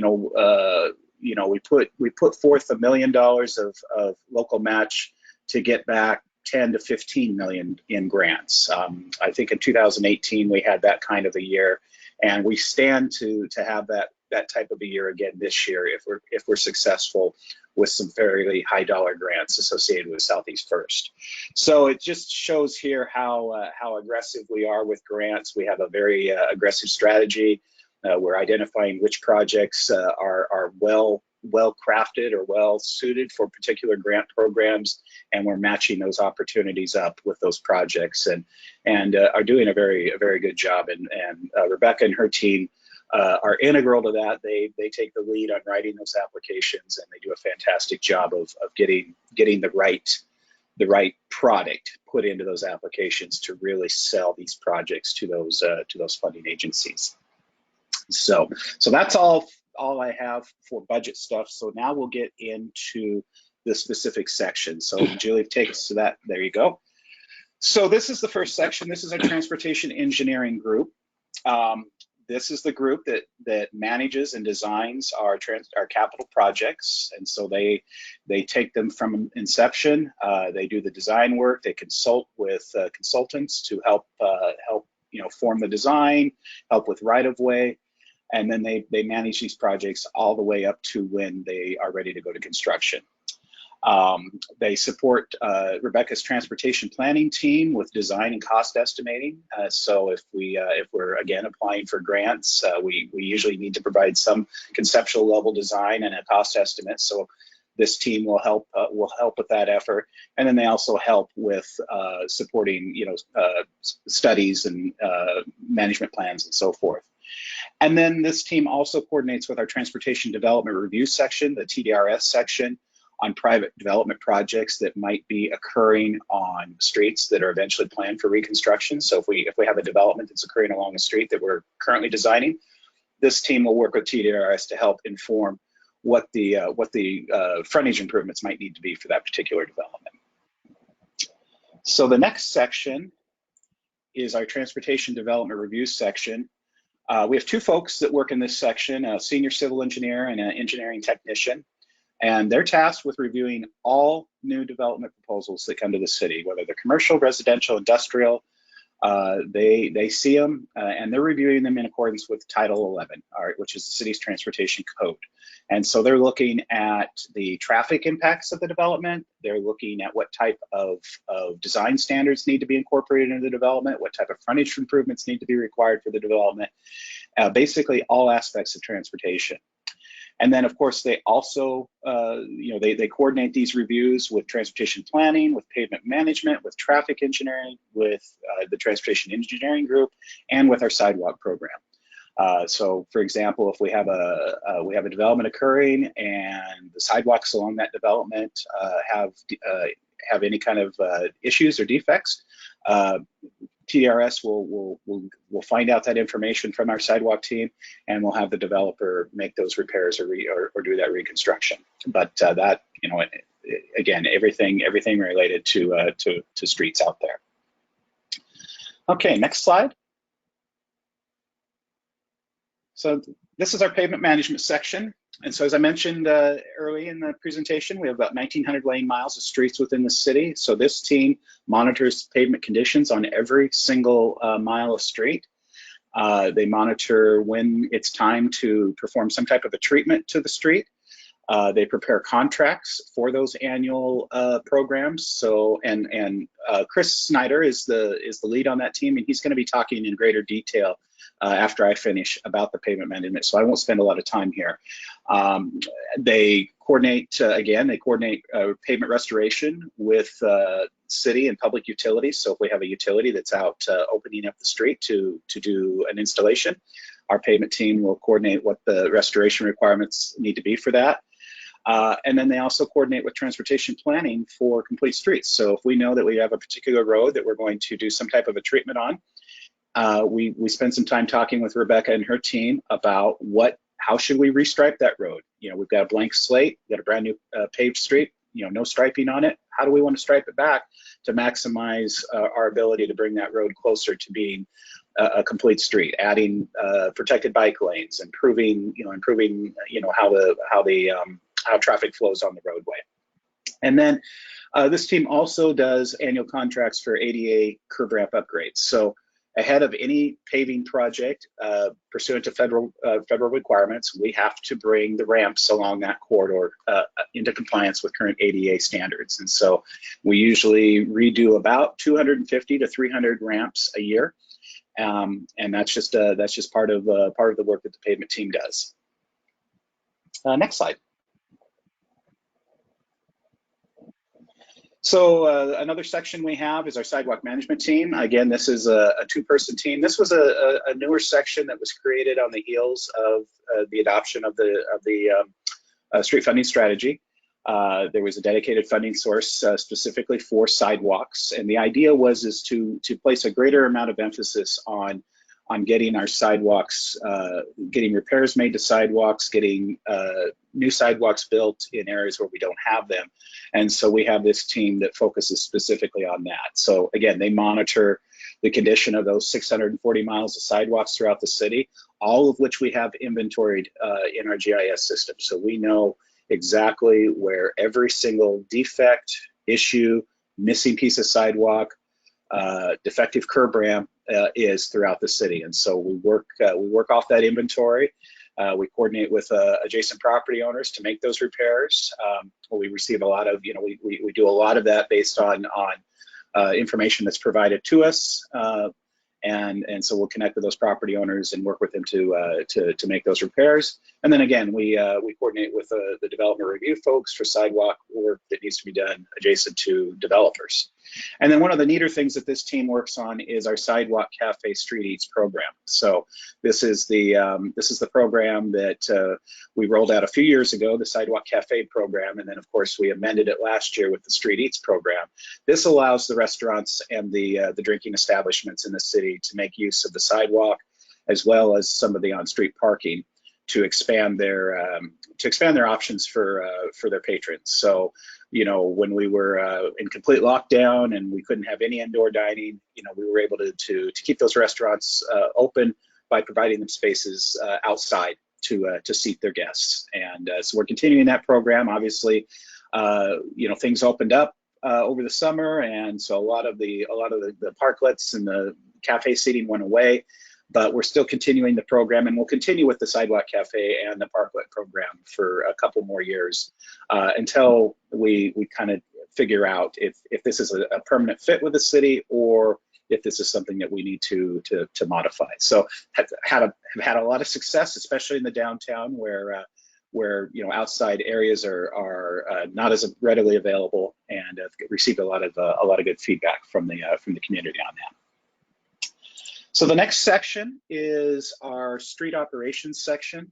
So these are the folks, and this is where the lion's share of those 50 individuals live and work from. These are the folks that basically take care of our streets year round. And so they maintain, these 1,900 lane miles of streets.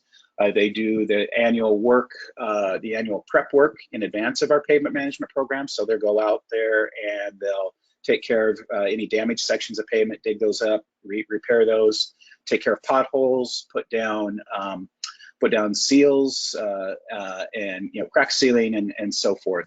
And then a big job that this group has during the wintertime is inclement weather response. And so they'll get the plows loaded onto the trucks, and when we start to see snow and ice, they're out there taking care of that, applying de-icer, doing plowing snow. If it's a windstorm, they're taking care of removing tree limbs that have fallen into the street, and just trying to keep everything open for everyone as much as possible. And then they also maintain all of the street signs in the city, and they take care of pavement striping. So they're just now wrapping up a lot of the striping upgrades that we do each year throughout the city. Most of the striping that you see out on the roads has to be refreshed every year. It doesn't last much more than about a year. So that's a big part of what they do. Next slide, please.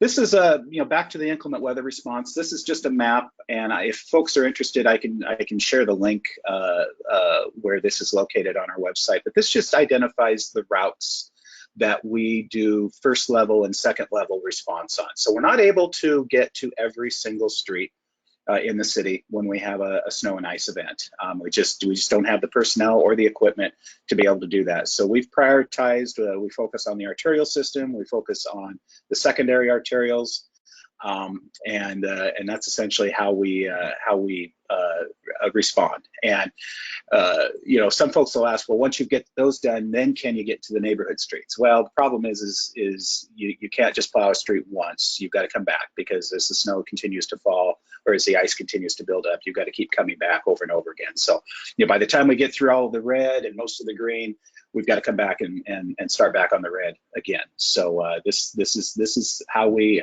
attack the system when we do have an inclement weather event. Next slide, please. So traffic engineering and operations, this is a combination of engineers and operation folks that are charged with taking care of all things traffic in the city. So that includes our traffic signals and our street lights. They just recently wrapped up a project where we upgraded about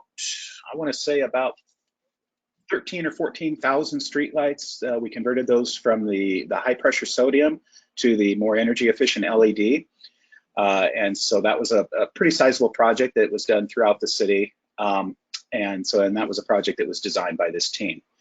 They also, again, they support Rebecca's team in transportation planning with design and cost estimating. So again, if we're doing grants that are related to signal work, they help provide that information.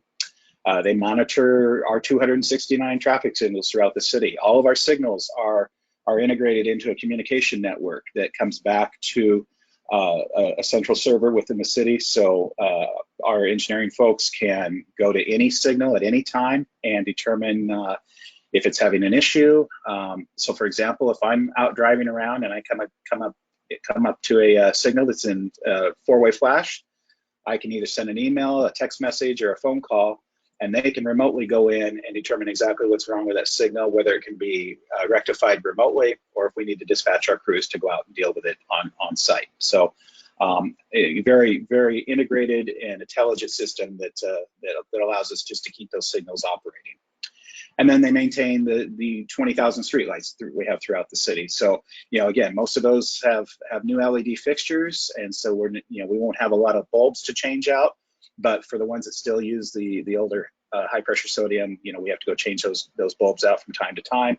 They take care of streetlights get knocked down, get those put back up, and then of course we do new streetlight installations on a case by case basis as well. And then they also help the development review folks with traffic engineering review. So they'll review traffic studies, they'll review designs for traffic related elements. So if a developer has been required to build a traffic signal, this team is the one that's going to be looking at those designs to make sure they're consistent with our system. Excuse me. Next slide, please. So as I mentioned earlier, a big part of what we do is coordinating with other teams and other groups. And one of the teams we coordinate with the most is Rebecca's team and the transportation planning folks. So, you know, our teams participate in transportation planning projects. You know, we're part of the transportation system plan update. We're part of, you know, corridor projects that the team is looking at. We interact on complete streets. We work with them on the neighborhood traffic calming program. And then again, we work very closely with them on our transportation grant program. We participate in comprehensive planning projects, you know, that are addressing the already built system and how we can make that system better for users, you know, other than just folks that are behind the wheel. We participate on technical teams in sub-area planning processes. So, you know, we just wrapped up the Heights district plan. We had transportation folks that were participating in various transportation elements of that plan and just helping to formulate what type of transportation system that plan would envision. And then we just work in partnership with the planners to implement our bike and pedestrian programs. So we have annual programs where we're out making improvements to pedestrian and bike facilities, and so we work closely with them to identify where those locations are. Next slide. And then we coordinate with other agencies. So we spend a lot of time working with WashDOT. We're spending an awful lot of time right now working with WashDOT on the Interstate Bridge Replacement Program. We work very closely with them on the I-5 and I-205 automated traffic management system, which on I-5, that is all the new signs that they put up from 78th Street down to the bridge that, you know, sometimes they'll come on when traffic starts to slow and give you a recommended speed reduction. It also involves the ramp meters that they have at each of the ramps. So we work very closely with them on that project. Worked very closely with them on an upcoming project on Highway 14 between I-205 and 164th Avenue, where they're going to be widening that project in both directions. And that's a project that's actually out to bid right now. We're working right now with them on a possible new pedestrian bridge on SR 500 near Stapleton Road. Also working with them on some intersection improvements where 39th Street and I-5 intersect, and those are off ramps. And then the work that's happening right now on the Mill Plain Couplet, which is also SR 501 between I-5 and the port. Worked with them on the improvements to that project, which includes new buffered bike lanes and intersection improvements. And then another interesting project that we're working with them on right now is a Coordinated Traffic Management Center, TMC. Their traffic management center is what controls all of the features on the interstate system that can respond if you have a collision or if you have heavy traffic conditions. And so by having a coordinated TMC, we're going to be able to work with them not only to control the systems on the interstate system, but also the systems on the city system, so that if you have some type of event out on the interstate that starts to affect our local streets, this coordinated traffic management center can respond and adjust signal timing, light up reader boards to let folks know that, hey, you might want to avoid this area for a bit. You might want to avoid going I-5 north because there's a collision there. But then also we're going to change the traffic signal timing to keep the traffic moving more freer on the local system. So a very interesting project that we're just now getting started on. Clark County spent a lot of time working with them. We're partnering with them on a sidewalk project on Northeast 68th Street.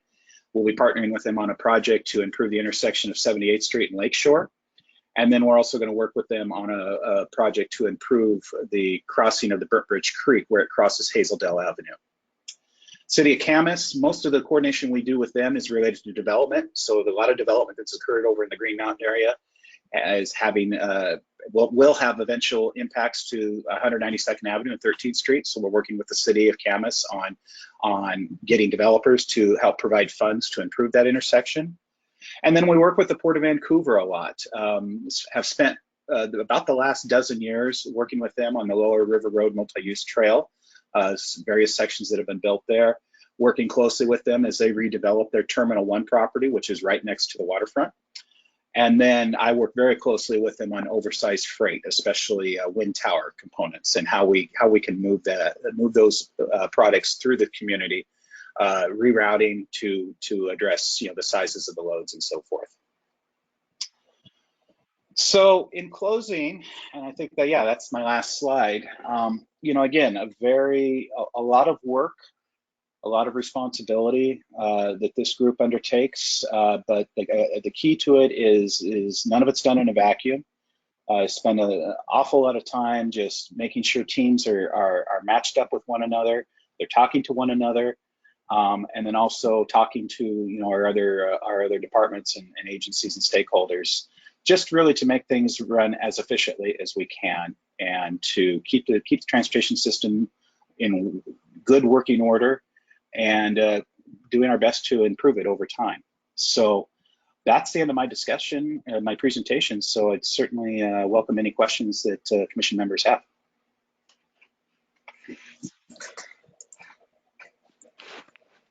I have a question for you, Ryan. Thank you for all of that. This is Commissioner Ruggles. So you were talking about, well, first Tom mentioned that our plan was dated before in size and shape and character. And so I'm wondering how current are our updates and what informs them. And I did see one example of that, like the street meets. So I'm curious about that. And also, like, if the newly informed stuff and how that might be reducing costs, because I see that those operational costs are huge and a big chunk. So are some of the new things, like I'm not as familiar, like, you know, living native species and softscape and LED lights and swales. And so I'm just wondering about how do we stay current? What aspects are dated? What's informing us, and how are we staying current? Like the wonderful example of the street. Well, the update to the transportation system plan is probably the biggest, you know, the biggest step we're taking to get current with the trends and with what's happening within the transportation industry. You know, that current plan dates back to, I believe, 2003. A lot has changed in the field of transportation since 2003. You know, people are using our transportation system in drastically different ways.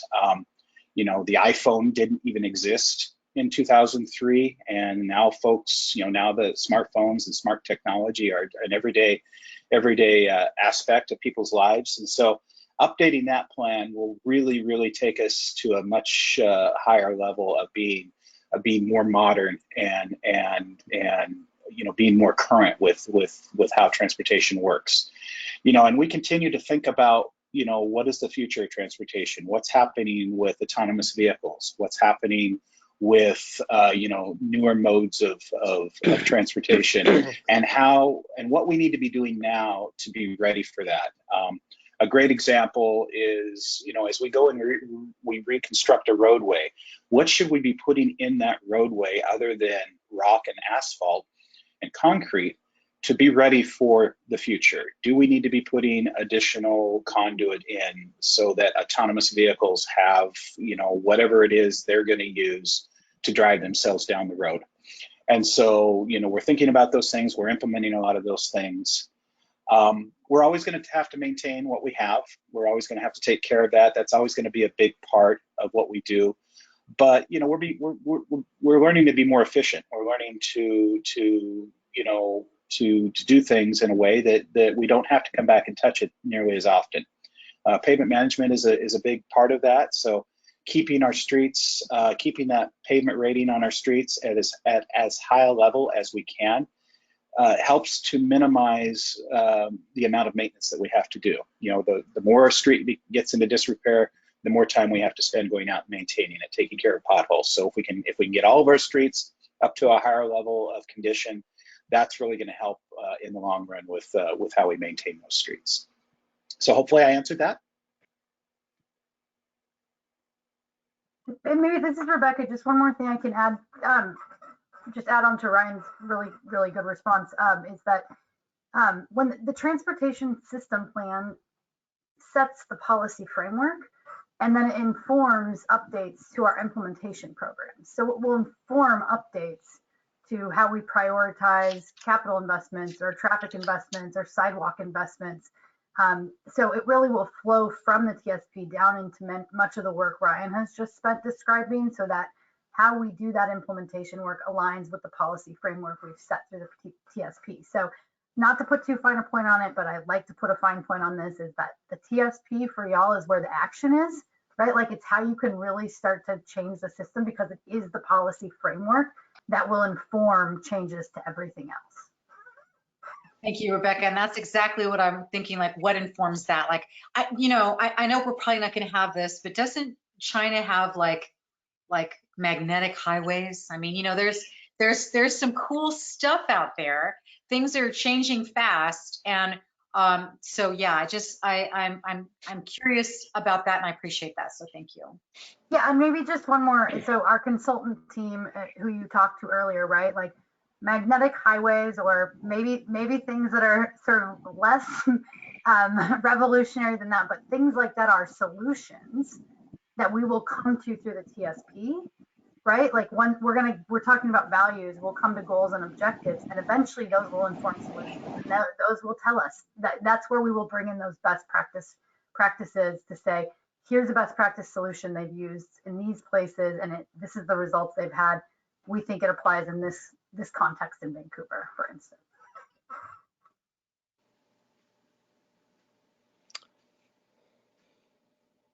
Williams here. I have a couple of quick questions. 640 miles of sidewalks. How many miles do we not have? Oh, I knew you guys were going to ask me a question I don't have the answer to. My recollection, I know I've asked this question of my team before. My recollection is there's about 300 or 400 miles out there of missing sidewalks. Much of what the city annexed from Clark County in the early to mid 2000s, so the Fisher's Landing. Okay, actually, it's over 400 miles. I'm being told offline. So much of what we annexed from the county in the Fisher's Landing area, and everything on that east side around 164th, 192nd, that was already built, that already had subdivisions built, county didn't require sidewalks, and so we've inherited a lot of areas without sidewalks. We have a lot of areas in central Vancouver that don't have sidewalks, a lot of residential areas. Will we have sidewalks along every street, at some point in the future?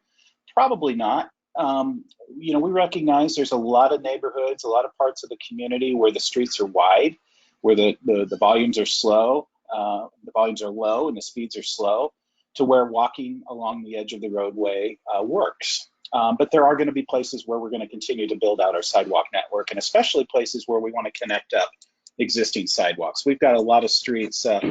One that comes to mind is 49th Street over here, just east of 15th Avenue.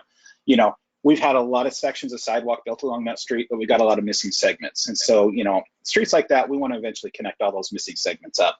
But there are going to be a lot of places, a lot of neighborhoods, where we probably won't get sidewalks in. And, I think in talking with some of those folks, they're okay with that. They feel like it's safe to walk out there.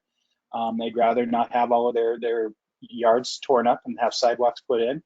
But over time we'll do what we can. So my contact offline is actually telling me it's close to 494 miles of missing sidewalks. So we have almost as many non-sidewalks as we have sidewalks. When does debt servicing go to zero? Ken, you're asking me all sorts of questions I don't have answers to. It's a few years. It's a few years. I think we're probably another 20 years. I'll check in with our finance folks and get you an answer for that. But yeah, I think we're still 20 years out from getting that completely paid down. Okay, at the current rate that we're paying. Right. Now another little silly question. I noticed on the on your snow removal chart that Lower River Road was to be plowed. Well, isn't that WashDOT? Isn't that SR 501?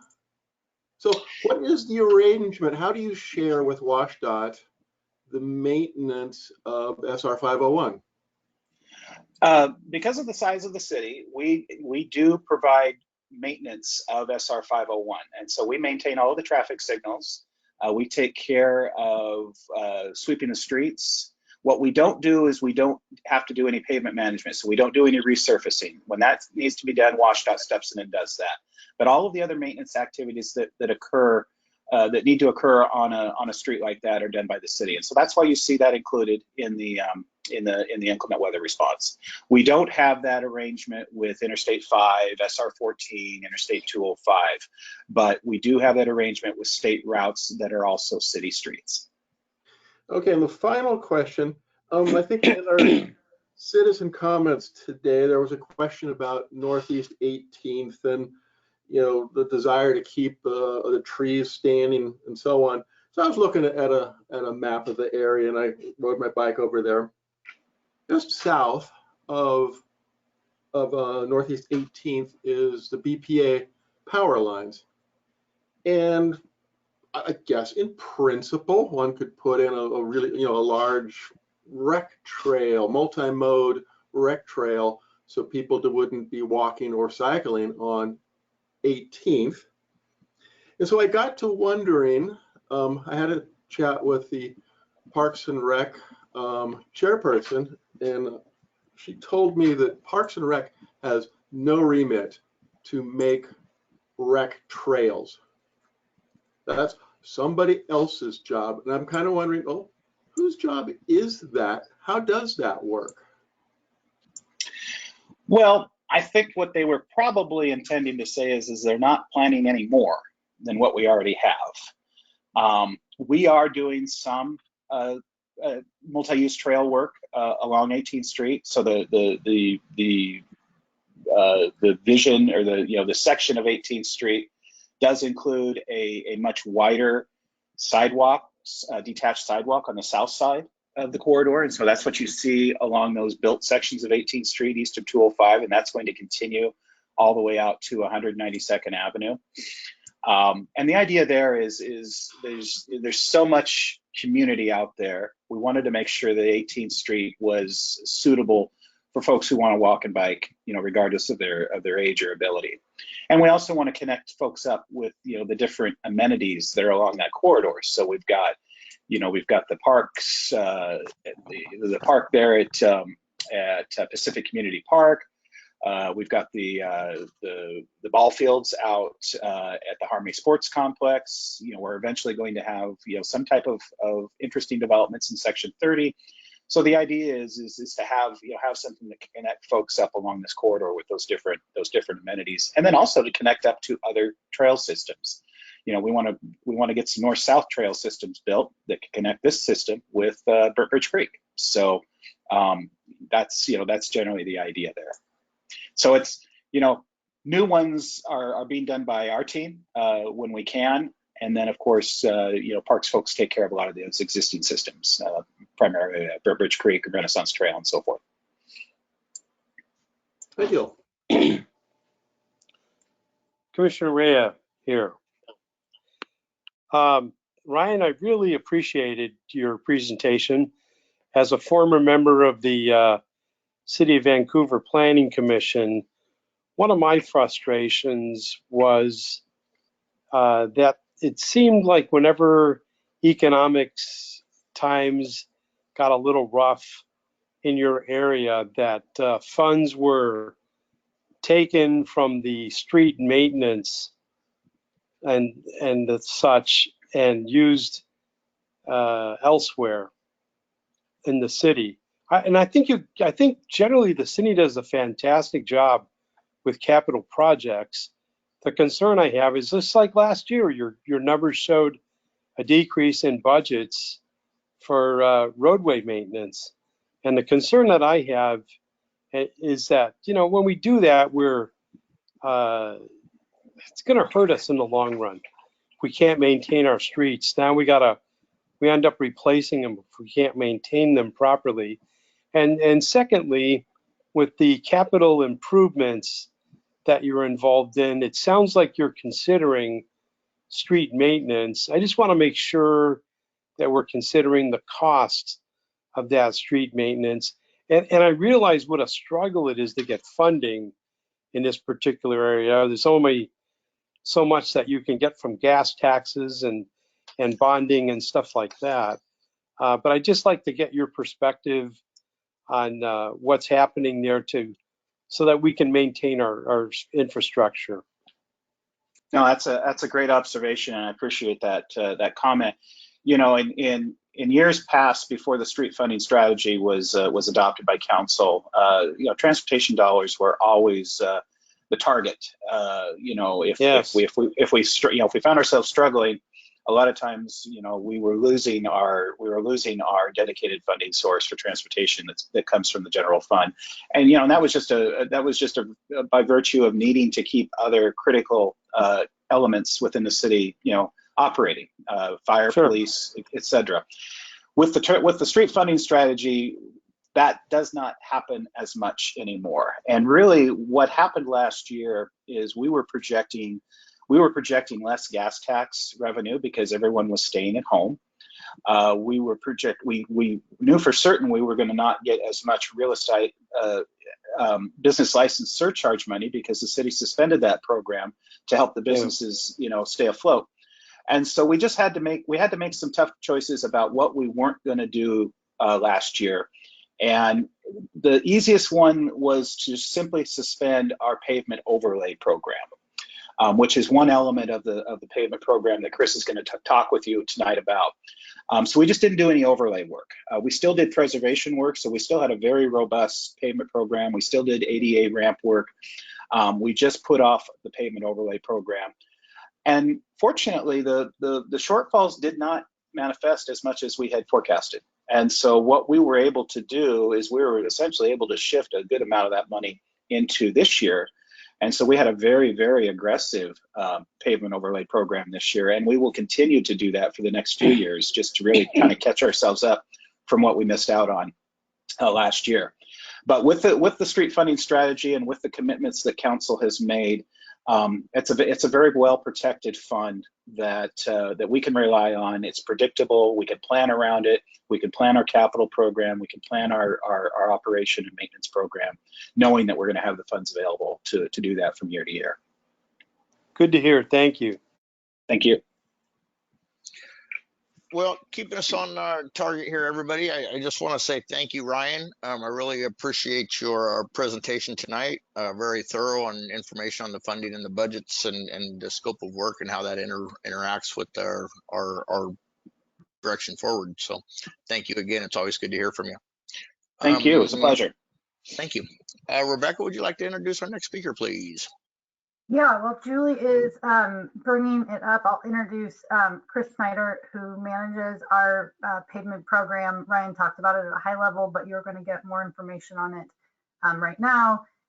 As you heard, this is a big part of our annual transportation program overall, and it's a real opportunity where we are able to coordinate on mobility improvements. So we're maintaining roadways. We have an opportunity to change the design of those roadways, the striping, to add different infrastructure elements, protected bike facilities, crosswalks, additional lighting, ADA ramps, to sort of improve the overall mobility and to bring streets into compliance or closer to compliance with our Complete Streets Ordinance, which again, I think you're familiar, but as you know, basically requires all projects to support the development of streets that are safe for all users and abilities, regardless of age or mode of travel. And so with that, I'll turn it over to Chris. Thanks again, Chris, for being here tonight. And please go ahead when you're ready. All right. Thanks, Rebecca. And just want to thank the Transportation Commission for letting me come in tonight to tell you about the pavement management program. First of all, I'm a senior civil engineer and I manage the pavement preservation program for the city of Vancouver. So let's go ahead and move on to the first slide after this. Tonight, I'm going to give you a brief overview of the program, and then I'll talk about what pavement management does, and then I'll get a little more technical and spend a lot of time talking about pavement management and the background of pavement management. And then lastly, I'll talk about the street work we did this year, just this summer that we just completed, and then street work that we have planned for the next couple of years. And then after that, I'll open it up to questions and discussions. So let's go ahead and move on to the next slide. All right, the primary purpose of the presentation tonight is to give you background information about pavement management so that you can better understand what it is, what we do, why we do it, and this will help you understand the strategy that we're taking to make the best use of the funding that we have to keep the streets in the best condition possible. And tonight, the presentation is also an opportunity for us to respond to any questions that you have, and then also to get some feedback from you. All right, next slide. And now what pretty much guides our whole program are three policies from City Council. The first one is the street funding strategy. And out of that, and this is a term I'm sure you've heard over and over again, is take care of what you have. We have a very extensive street network out there. It's a very valuable asset and we need to take care of it. And let's see, the next guiding policy is out of the the city budget, capital planning and asset management policies. It's item number 33. And in this, whatever we do, we need to prioritize safety, equity, and climate action. And then the third guiding policy from council is the Complete Streets program. We try to do everything we can with pavement management to try to help implement complete streets. So it's an opportunity to make our streets usable by all, by all users and all modes of transportation. Next slide. Now, those policies, they feed into our goals and objectives for the program. They're very similar, but we have 5 goals and objectives listed here. Number 1, take care of what we have. And then number 2 is maintain the overall network conditions. And when I say maintain the overall network conditions, that was what the funding was established to do back in 2015 when council was going through the strategic plan. There was enough funding to maintain what we have with a gradual improvement. So bullet number 3 is to improve the street network from fair to good over a very long time period of 20 years. So that's a gradual improvement. And then also to spread the work around the city. We don't want to just focus in on just one pocket of the city. We want to work everywhere in the city. So everybody in the city is benefiting from street improvements. And then lastly, and we do this a lot, you'll hear a lot of it, we coordinate with transportation planning to help implement complete streets. So let's go ahead and move on to the next slide. All right, just a little background information about our network. Some of this you've already heard. We have over 600 centerline miles of pavement, if you measure that by centerline miles. If you measure by lane miles, it's 1,900 lane miles of pavement. It's a lot of pavement. And most of our pavement is asphaltic. Less than 5% of it is concrete. The rest of it's made out of hot mix asphalt. And pavement is expensive. This asset is worth over $1 billion. So if we were to replace all the streets in the city of Vancouver today, it would cost over $1 billion to rebuild all these streets. And for that reason, it's really important that we take care of this asset. And the way we manage the asset is the street network is divided up into 7,000 segments.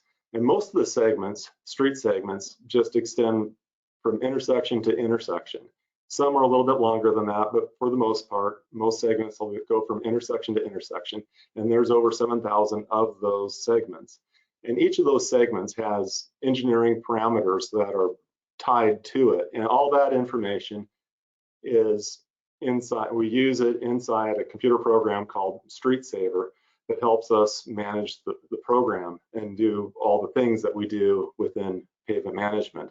And then the last item here I want to discuss or just mention is that 30% of our streets are arterial streets and 70% are residential. Arterial streets are the ones that have most of the traffic, and then the heavy loads, that's where you're going to find most of the trucks and the cars, continuous vehicle movement, whereas on residential streets, they're typically fairly quiet, not much traffic. Most of the traffic is automobiles. They do get a few, school buses and garbage trucks, but most of the traffic is our automobiles. So let's, next slide. Currently, the pavement conditions in the city of Vancouver overall, they're generally good compared to a lot of other cities. We're doing pretty good, and we're doing a little bit, we're improving the streets a little bit every year since 2015. Currently, our network PCI of the entire street network is at 73, and I will talk about PCI a little bit later, but just want to mention that for anybody that hasn't heard of the PCI index, it's a measurement, a number to give an indication of what the condition of a street is, and it stands for Pavement Condition Index, and it ranges from 0 to 100, 100 being the best, 0 being the worst. And then this number is derived by going out and measuring distresses in the streets, and all the streets get measured every 2 years because we do one half the city 1 year, we do the west half of the city 1 year, and then we do the other half of the city the following year, and we just alternate back and forth. So we have a pretty good handle, a lot of data on the condition of our streets and how they're performing over time. And then the table down below, you can see the general conditions of our streets. So let's move on to the next slide, please, because it will show the trends here.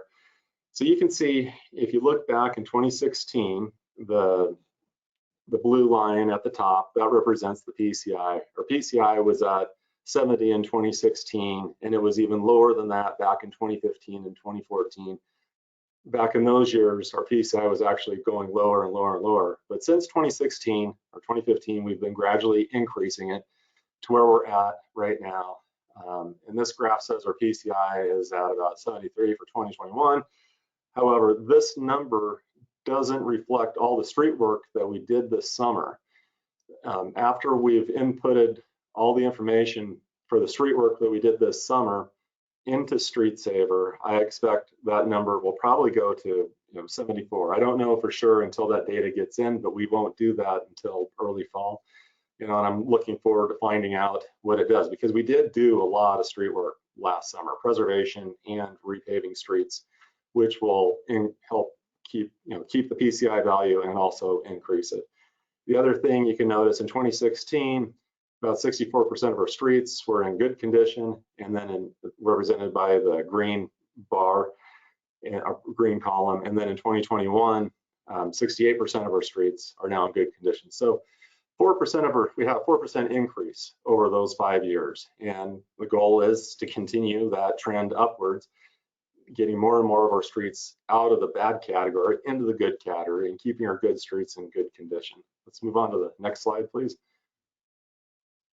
All right, who we are, who's Pavement Management? We are a very small section. We consist of 1 engineer, that's me, and then 5 technicians and inspectors. And since we're small and we have a large network to take care of, we get a lot of help from other departments throughout the entire city. The traffic engineers, they help us with the striping because we're always dealing with striping. We gotta work closely with Transportation Development Review. When it comes to constructing our projects, the construction division helps with that. They provide the construction engineers and construction inspectors that watch over the contractors as they build these projects. In addition to that support, we're also supported by consultants. Several of our design projects are usually consulted out to local consultants to design our projects. And then lastly, our projects are built by contractors. And each year we typically put out about 8 to 10 contracts. And those contracts are all built by contractors, whether they're concrete contractors on the curb ramp upgrades or they're paving contractors for the paving projects. All right, next slide. All right, what we do. Now, this will be a little bit of a repeat from Ryan's slide. I thought he did a really good job of describing exactly what it is that we do in pavement management. Number one, we monitor the pavement condition. And, and a lot of that's done through the PCI, but there's a lot more to the PCI than just a number, and I'll get into that a little bit later. We also identify the streets for future street work that is going to be most cost effective for maintaining as many streets in the best condition possible, but also elevating as many of those bad streets as possible too. We also inventory curb ramps that many of our projects trigger the requirement to upgrade curb ramps. We also prepare plans and specs for our projects. And then lastly, we coordinate pavement repair with other departments and outside entities anytime somebody cuts the pavement, because whenever pavement gets cut for any reason, whether somebody's just installing, just a stub out to tie into an existing water main or install a short water line, it damages the pavement and you want to repair it properly. So we work with whoever does that in the best interest of the city to make sure that the pavement's repaired properly. So let's go ahead and move on to the next slide. All right, let's go ahead and talk a little more about what is the Pavement Condition Index, the PCI. This is a number that you'll see often, and it's a good indicator of how streets are doing, but it's not everything. Okay, well, first of all, the PCI is based on the level of defects. There's an equation that is used, and it takes 7 different types of distresses And those distresses are measured out in the field. And these distresses consist of cracking, potholing, rutting, weathering, and patching. If anybody's counting here, there's 5 listed there. I mentioned 7, but there's actually like 3 different types of cracking. So that information gets fed into an equation, and it develops the PCI for a certain segment of street. And it, like I said before, it ranges from 0 to 100, 100 being the best. That's brand new asphalt pavement. But as soon as the street is paved, the pavement starts to deteriorate. And over time, if nothing's done, it deteriorates all the way down to 0, and that's a completely failed pavement. And that's where we never want to get. That's a bad situation if you ever get down to 0, because the street's completely ruralized at that point. Next slide. All right, this next slide has a lot of information on it. And it's basically the PCI curve. It's an S shape. And if you look over on the left-hand side, the dark black S shape is the PCI curve. And you go over on the left-hand side, at the top, the PCI would be 100. And then as time goes on, the PCI starts to drop off as pavement gets older, and then in its midlife, it starts to drop off a lot faster. And then later in the pavement life, the PCI still keeps to drop off, but not nearly as fast. It starts to kind of level out, and we don't want to get out to that end of the PCI curve, because right when you get out there, the pavement is so bad that you have to resort to reconstructing the road, and that's a really expensive proposition. Where we really want to be dealing with our pavements is over on the left-hand side of this curve, when the pavement is relatively new, anywhere from 7 to 15 years old. We want to be in that zone right there, because it doesn't cost very much to preserve with preservation treatments a pavement that's still in good condition.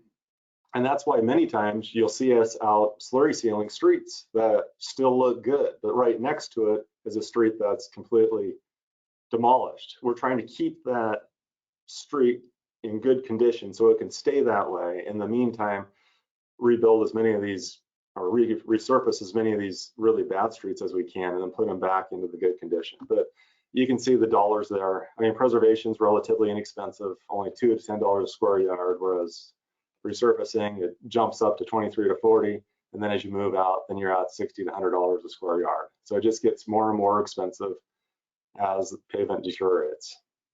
Next slide. All right, I want to talk a little bit about pavement distress. This slide shows a street that's highly alligator cracked on the right-hand side. Again, a street we don't want to get there, but it illustrates some things. The street has a lot of cracking, and the cracks will allow stormwater to infiltrate through and get into subgrade. And water penetrating through pavements is the #1 enemy of pavements. It causes pavements to deteriorate, not only because it softens subgrade, but also because of the freeze-thaw effect. Another thing that happens when the water gets through the cracks, and then vehicles drive over it, subgrade's soft, the pavement flexes, and after the vehicle is gone, it rebounds. Another vehicle comes, it flexes, it rebounds. So that flexing and rebounding causes more cracking, which allows more water to get to subgrade, which allows more freeze-thaw action and also more softening of the subgrade. Another thing that happens with pavement, as soon as it's paved, is sun and air start causing it to age. Sun causes the asphalt in the pavement to become brittle, which causes cracking. Air oxidizes the pavement. But that's really a lesser extent to the damage that's caused by stormwater and then heavy vehicles driving over pavement. And then the last thing on here I throw on here is the paperclip example. I like it because it's a good analogy of how pavements fail. If you think of a paperclip, you start bending it back and forth, it eventually breaks. Same thing with pavement. As pavement flexes, rebounds from heavy loads driving over the top of it, it eventually fatigues and it breaks just like the paperclip does. Next slide. All right, we have several different treatments that we use in the city of Vancouver. These are the primary ones that we use. We have tried some others, but these tend to be the ones that have worked the best for us. I'm going to briefly describe each one of these just so that you can see what they look like. Next slide. Okay, the first one here is crack sealing. This is the most cost-effective measure for preserving a street because what I say, the number one enemy of pavements is water infiltration. Well, crack sealing seals cracks. It keeps the water out at a very low cost. So it's a treatment that I would like, I really like and would like to do more of it. Let's move on to the next slide. And the next step up from crack sealing is slurry sealing. And it does a similar thing. It is very thin, but it spreads out across the surface of the street. It goes down wet. It takes a few hours to set up before cars can drive on it. But after it sets up, it does a great job of helping to keep the water out of the pavement. Also helps rejuvenate some of the asphalts that may be inside the existing pavement. Like I said, it's very thin. So it can only go down on top of a street that is still in good condition. So we want to catch these streets before they start to get too much distress. Otherwise, the slurry seals won't work on it. Next slide. The next step up from a slurry seal is microsurfacing. And microsurfacing is very similar to a slurry seal. The only difference is that there's more polymer added into it to add durability, more durability, and then additives to help it set up quicker. And then we use microsurfacing mostly on arterials because on arterials, we want to be able to, well, first of all, arterials have a lot more traffic, so we need something more durable. But also with microsurfacing, with the additives, we can get it to set up within 15 minutes if we have to, so we can get traffic on it a lot sooner. Whereas with the slurry seal, it takes several hours before traffic can get on it. But microsurfacing is more durable, but it's also more expensive than slurry. So let's go on the next slide and just move up. I'm just moving up in order of durability, also order of cost. The next step up for microsurfacing is asphalt rubber chip sealing.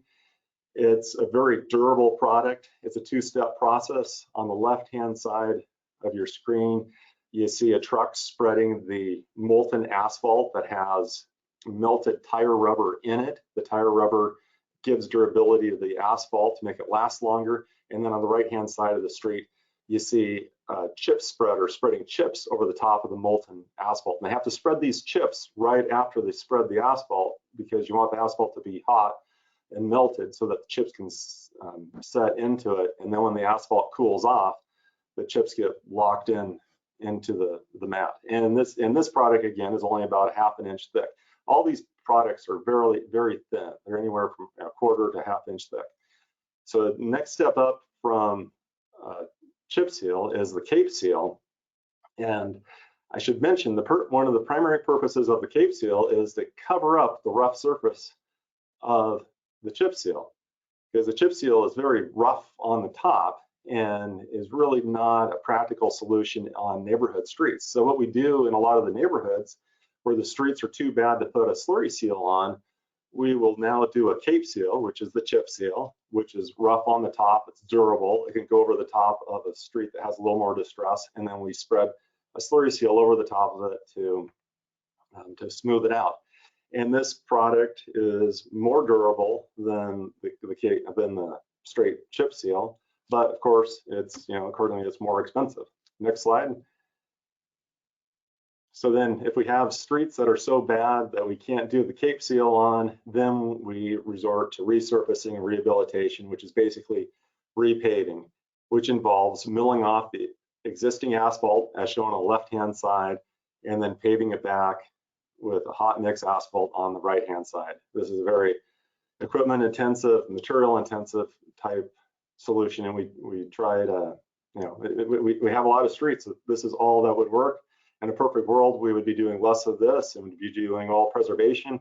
But in the meantime, we have to balance those previous preservation treatments with this treatment until we get the city caught up, where more of our streets are in the preservation category. So let's go to the next slide. All right, this is a table that shows all the treatments that I discussed in order of least cost to highest cost. And then I want to point over on the right-hand corner which types of treatments trigger ADA and which ones don't. It's a question I get often. All these treatments trigger ADA except for the least intrusive ones, which include the crack sealing, the slurry sealing, and the AR chip sealing, don't trigger the ADA, whereas the other ones do. And when I say trigger ADA, it means, what I mean is if we're doing a cape seal on a street and there's existing curb ramps and they're not currently compliant, we're required to upgrade all those curb ramps to current standards. Next slide. Now, there's a whole host of criteria that go into selecting streets once we get to street selection. One of the main parameters we look at is PCI, but PCI is more than just a number. When you're using PCI, you have to know what went in to make that number, because you can have a low PCI score based on whether the street was weathered or whether it had a lot of cracking or rutting, and depending on that type of distress will affect the treatment type that you want to go with. We also have to balance the preservation with the resurfacing of our streets. We can't just go out and do preservation and ignore resurfacing, and we also can't just go out and resurface all of our streets. And it's kind of interesting, if we spent all of our dollars every year just resurfacing streets, we would just make a dent in what the streets that need to get resurfaced. And then we would watch the rest of our system go downhill. So it's a real balancing act. And I think that's probably one of the more interesting parts of pavement management, is trying to find that balance. We want to keep our streets in good condition. We want to avoid having to do more repairs in the future. We prioritize arterial streets, but we definitely don't want to forget our residential streets. Also need to consider time. We don't want to do a slurry seal on one street and then 2 years later come back and do another slurry seal. We want to wait at least 7 to not 11 years or something before we do another treatment. We also look at grouping streets together. We don't just do like one segment all by itself. We will combine streets, and that saves a lot of money in construction by combining, but at the same time, we want to spread the work around the city so that the entire city benefits from the work that we're doing. We need to consider all the ramps that need to be upgraded, and then also equity impacts. Next slide. All right, the process for selecting the streets, the first step is to use Street Saver as a first run. And it gives us a very rough map of what streets we should do for the next year, solely based on a few engineering parameters. And then after we get that list, then we have to take that host of criteria that I discussed on the previous slide, and then start connecting the dots and making something that will work. And then after we do that, we need to consider all the curb ramps that will need to get upgraded. And constructing curb ramps is an expensive proposition. Right now, it's costing us anywhere from $10,000 to $11,000 a corner to upgrade a curb ramp. And after we know how many ramps we have to do, then we go back and we look at our costs, and we may not have enough budget to do all the work that we need to do. So then we have to decide, okay, which streets are we going to delay for next year so that we can stay under budget and still do the work that needs to be done. Then we meet with transportation planners and other departments to discuss what it is that we have in mind, so they can see what's coming up. And then also we can find out what they have going on. Grants also play a big part into this. Just last July, we received 2 large grants to repave a major portion of 4th Plain, so that feeds into that, and then we revise the plans as needed. And the plans are the future plans are always, they're always preliminary because things change and we need to make changes. And I like to maintain 3 years of future street plans, because I've found if I go out any farther than 4 years, there's too many things that happen that we're just constantly having to update it. But going out 3 years provides enough information for the other groups like transportation planning, so they can see, oh, you're going to be doing this street. Hey, we have this in mind. Let's get together and see what we can work out. Next slide. Which leads right into coordination and collaboration. One of the opportunities that we have whenever we do street work is that we have a blank canvas of the street because we've taken all the striping off. It's a real opportunity, restripe the street to make it better for all the users. We worked with both transportation planning and traffic engineering on this, and we look at things to improve traffic flow for bikes and pedestrians. On many projects, we've added new bike lanes, we've widened bike lanes, we've added bike buffers. There's also lots of situations where we've added in crosswalks, but we can't always add in crosswalks because we also have to look at the lighting requirements. And then we've also rehabilitated a lot of traffic calming devices because traffic or speed cushions wear out. And then we've teamed with utilities often on a lot of other projects. A recent teaming project is, if anybody's familiar with, is a Broadway corridor project from Mill Plain up to McLaughlin. We teamed with sewer and water on that one because they had a water and sewer line they wanted to put in. We wanted to pave it. So we've worked together as a group to come up with a solution that's cost effective for everybody. Next slide.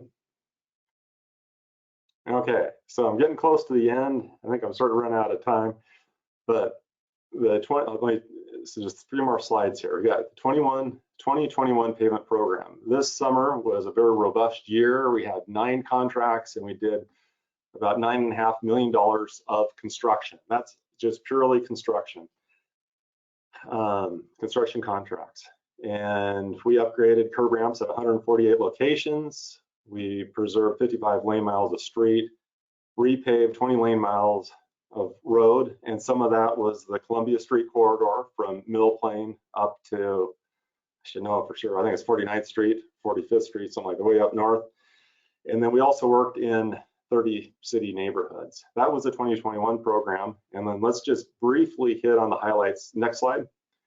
For 2020, okay, this is I'll just say something about 2021. This is the 21 street map. I forgot this one was in here. You can see most of the work is in West Vancouver, and that's because we alternate work from year to year. Odd numbered years we're working in West Vancouver. Even number of years we work in East Vancouver, and that helps consolidate the work to reduce construction costs. When I say it's just the preservation projects that we alternate. Paving we do citywide, but the preservation projects we alternate back and forth. So this is the 21. As you can see, it's widely dispersed through West Vancouver. Let's move on to 2022. This shows what we have in mind for 2022. Now notice most of the work is east of 205. The projects that you see on the west side of 205 are paving projects. We're doing some work in the downtown area, paving the south end of the Broadway corridor, and we have a few neighborhoods that we're going to be doing some rehabilitating in. And then over in the east side of Vancouver, we have a lot of slurry seal projects illustrated by the yellow coloring, and then the light blue are all microsurfacing streets. We're going to be doing a lot of work on those arterials in that area. Next slide. This shows what we have in mind for 2023, and again, it's widely dispersed. The main thing to see on here is fourth plane. It's the dark blue, which begins over at Main Street and extends all the way over to Andreessen. It's going to be a really big paving project. And that section of the street really needs to get paved. It's also a project that we're closely working with transportation planning on. All right, next slide. All right, that concludes my presentation. And at this point, I'd be glad to take any questions or just have any discussion.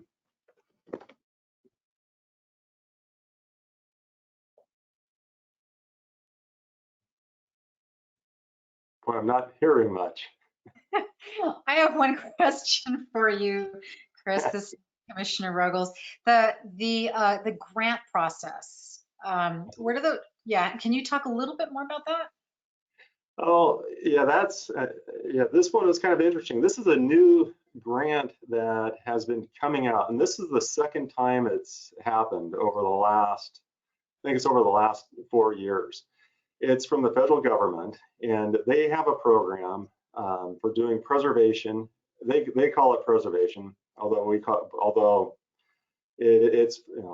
going to be paving this street. They call it preservation because it's a mill and inlay. It's not a full reconstruction.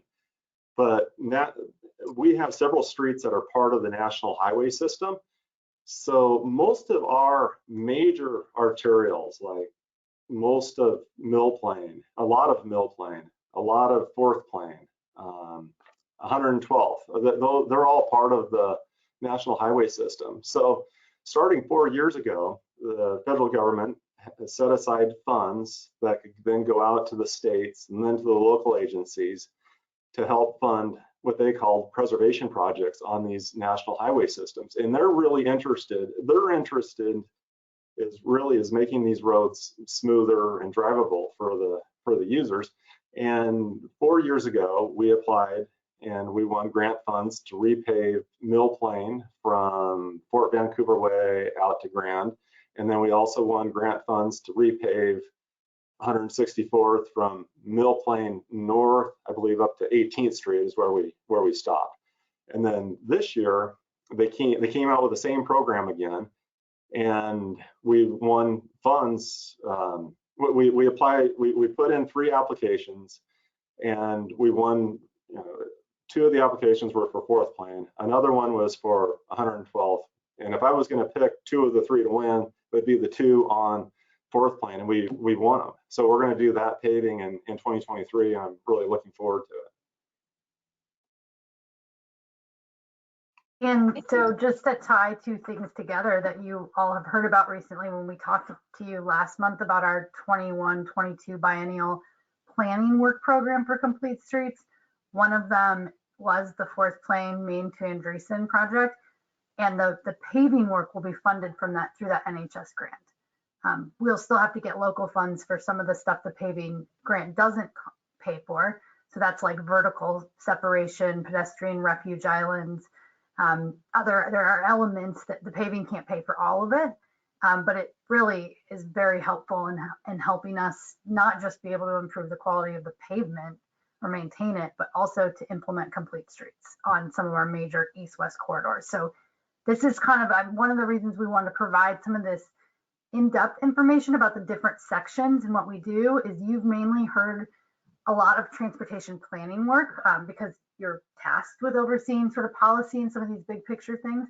But we wanted to show you how it connects to all the implementation sections within our Public Works, Streets and Transportation Division. Thank you. Really appreciate that. Okay. Teresa? With the emphasis at the federal level on passing a bill for infrastructure, do you anticipate that the city will be able to get more of that grant funding? One question. And then the second question is when you're doing these complete streets and you're doing the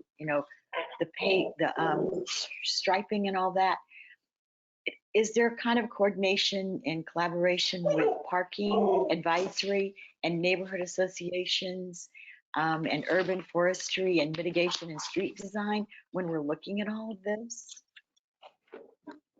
Yeah, I think I can take those. Yes, there is. A great question. So the Parking Advisory Committee only applies and sort of has jurisdiction over areas where they actively manage parking. So that's the downtown. It's just where we are actually managing parking operations actively. Doesn't apply to on-street parking in non-managed areas. So it's really just the west side. We do coordinate with them when there's work occurring within an area that they have jurisdiction over. And then through the planning process, we coordinate with neighborhood associations and different community-based organizations, schools, public agencies, all kinds of groups to really try to get a variety of input. So we always coordinate with neighborhood associations because it is it's an organized, structured group with folks we can reach out to. So we're often doing that. And then in terms of urban forestry, we do a lot of coordination with urban forestry. And that's not just for complete streets, but anytime we really look to build a street or even change or identify a new or unique section. So for instance, in the Heights, we have the urban forestry and stormwater were engaged deeply in the design of the street sections for the whole Heights district, which have their own unique sections that are unique to the Heights. And to the point where we even have a preferred tree palette that is recommended for the planter strips in the streets, but then also other public spaces within the heights. And then just a couple other examples for, say, in sub-area planning processes. So we're looking at or implementation or master planning or sub-area planning processes. But for example, we're looking at specific street sections for some large master plans on the east side. So urban forestry has weighed in on those sections. And like I know you're familiar with the Vic, Teresa, urban forestry was deeply involved in like not just the street design, but obviously the park piece too. So they cross a lot of boundaries. They work really closely with planning. They work really closely with general transportation folks. They work very closely with stormwater, just kind of depending on the project. And then, sorry, you asked about ARPA funding, or excuse me, the transportation package. Yeah, we are monitoring that actively, and we'll be looking at opportunities to access more grant funding. One thing we've seen through the recent infrastructure package discussions is that what they look like they're going to do is just in many ways better fund existing grant programs, which means we can ask for more money or try to get funding for more projects. Thank you. And that presentation was really thorough. I appreciated it. One other thing that's come up a lot, well, in the city council meetings and things, is what we're doing about, you know, making sure we have broadband available. So is that at all a consideration when we're doing these, you know, totally resurfacing or redoing some streets? Are we even looking at that? So Teresa, could you just repeat the first part of your question? As to, you know, making sure we have broadband available and charging stations and all that, is that part of what transportation considers when you're looking at, you know, revitalizing these streets and things? Yeah, for the most part, in pavement management, most of our projects, we're not going, you know, and there's some that we have gone below the pavement, but most of the time we're just on the surface. So there's not room to install, you know, the, you know, underground utilities. But I do know on the projects that where we have removed the pavement, you know, it has been discussed, but there are concerns about putting open conduit in streets when there's already a lot of you know, there's already a lot of underground lines and whatnot in existing streets. But if it's not, what? If it's not transportation that does that, then is there some other department in the city or something that So every time we build, so yes, to your point, Teresa, so every time we build a new street, we're like basically redo an existing street in a significant way where we're going, you know, digging into the ground. We look at the opportunity to install whether we need additional fiber in that road or conduit. Really depends on the circumstances in terms of, is it needed for you know, for city operations? Is it an investment in conduit for the future that someone else might use, like a broadband provider? I know just enough about it to be dangerous, but I'll say I know we look at it from that perspective. We coordinate with our emergency service providers and our IT folks. And I assume we also are coordinating with other folks who will use it. So we could follow up with more information on that if that'd be helpful. especially if we're looking at, you know, electric vehicles? I just wondered if transportation is also considering, you know, charging stations. Are we a part of that conversation? Yeah, transportation is a part of that conversation. It's also has been primarily thus far at the state level a conversation in two ways. One has been about, it's really been a land use issue. So what are we going to require as part of development in terms of infrastructure for electric charging stations in private development and public development? The city has also talked about enhancing its standards for that beyond what the state currently requires. And then we have looked at and are working to pursue some new grant programs that allow for essentially public agencies to install public charging infrastructure, either in the right of way or in like on city-owned properties. And so we're exploring that. But yeah, transportation is part of the discussion. It's not typically part of pavement because we're not typically installing that level of infrastructure digging down. But certainly we're talking about it. Okay, thank you. Mhm. Thank you, Chris. Keeping us as close to our agenda as I can. I just wanted to express my appreciation for your presentation tonight. It was very thorough, and I always enjoy hearing a little bit more about the resurfacing options and how those are selected. I'm an avid motorcyclist, and one of my motorcycles is a hardtail, meaning it doesn't have shocks. So every time I go over a pothole from now on, I'm going to yell out your name. I hope you don't mind. With that said, I do know that we have some community members that were signed up to participate tonight. I'd like to move into that part of our agenda this evening. Julie, do you have that information? I and can you help do. facilitate that, Yes. please? Just a moment. And as she pulls that up, I do want to remind the listeners, if you guys can hear me, that we do have a 3-minute window of opportunity for each of you to speak. There is a timer that will be going on here, and we'll appreciate trying to stay as close to that as possible. With that said, Julie, if you'll call the first participant, that would be Sure. good. Yeah, so the first two, I'll list them and I'll call you when you're up. But the first one is James Paulson, and then after that we'll have Ellen Sword. So James, if you're on the line, please unmute yourself and you can start talking.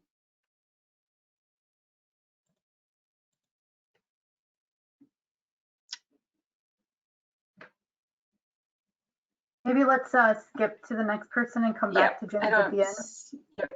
So Ellen Sword, you can go next. Okay, hi, thanks for the opportunity. I guess I pressed the start. Okay. I'm not an expert. I'm not an engineer, an arborist. I do live near Northeast 18th Street, and I've been giving it a lot of thought. Our first place residents have had a lot of discussions about the unsafe nature of Northeast 18th, and Ryan's very familiar with it. It's a complicated street with no sidewalks, a lot of schools, just a host of problems. Ryan's staff has clocked vehicles at 80 miles an hour down that road. We had some very fruitful discussions with Ryan about our safety issues, but it was only later on that I learned of possible removal of the Douglas fir trees in connection with future upgrades, that I began to look a little more critically at the upgrade segment already completed, which is immediately east, the one I'm familiar with, immediately east of 205. With all due respect, I observe that it's a dull, sterile, lifeless upgrade. If the idea was to reduce the speed, I can tell you as a frequent driver there that didn't happen. The 40 miles per hour is seldom respected. They're small bush-like trees. Many of them are encased in rocks, surrounded in rocks, which are encased in cement. And it just isn't somewhere where I would personally stroll. I envision a much different holistic multi-purpose upgrade of the remaining part. There's numerous benefits of trees. I don't need to repeat those right now. There's an unmet tree canopy goal in this city, and consistent with urban forestry management planning, I would really urge that as many of the fir trees be preserved as possible, and where removed, that a really robust mitigation plan be implemented. The road is narrow, so there will have to be creative approaches, but I urge the city to make use of regional expertise, including, and I'm going to send a follow-up email, including the Portland's Urban Green Space Institute, which really specializes in the promotion of urban tree canopies, and Eric Rosewall, who's active in creative landscaping in the park system in Portland. I don't think it's laughable or unrealistic to wish for an upgrade that is a little more akin to the Washougal waterfront trail than the upgrade that I identified immediately to the east of 205. If we do replicate that earlier upgrade, we will just gain a thoroughfare of a bunch of speeding cars hoping to connect as soon as possible with 205, filled with speeding vehicles, minimal landscape, and no real life. And in the 21st century, I don't think I'm alone to want more. Thank you. Okay, next up we have Don Steinke, followed by Alona Steinke.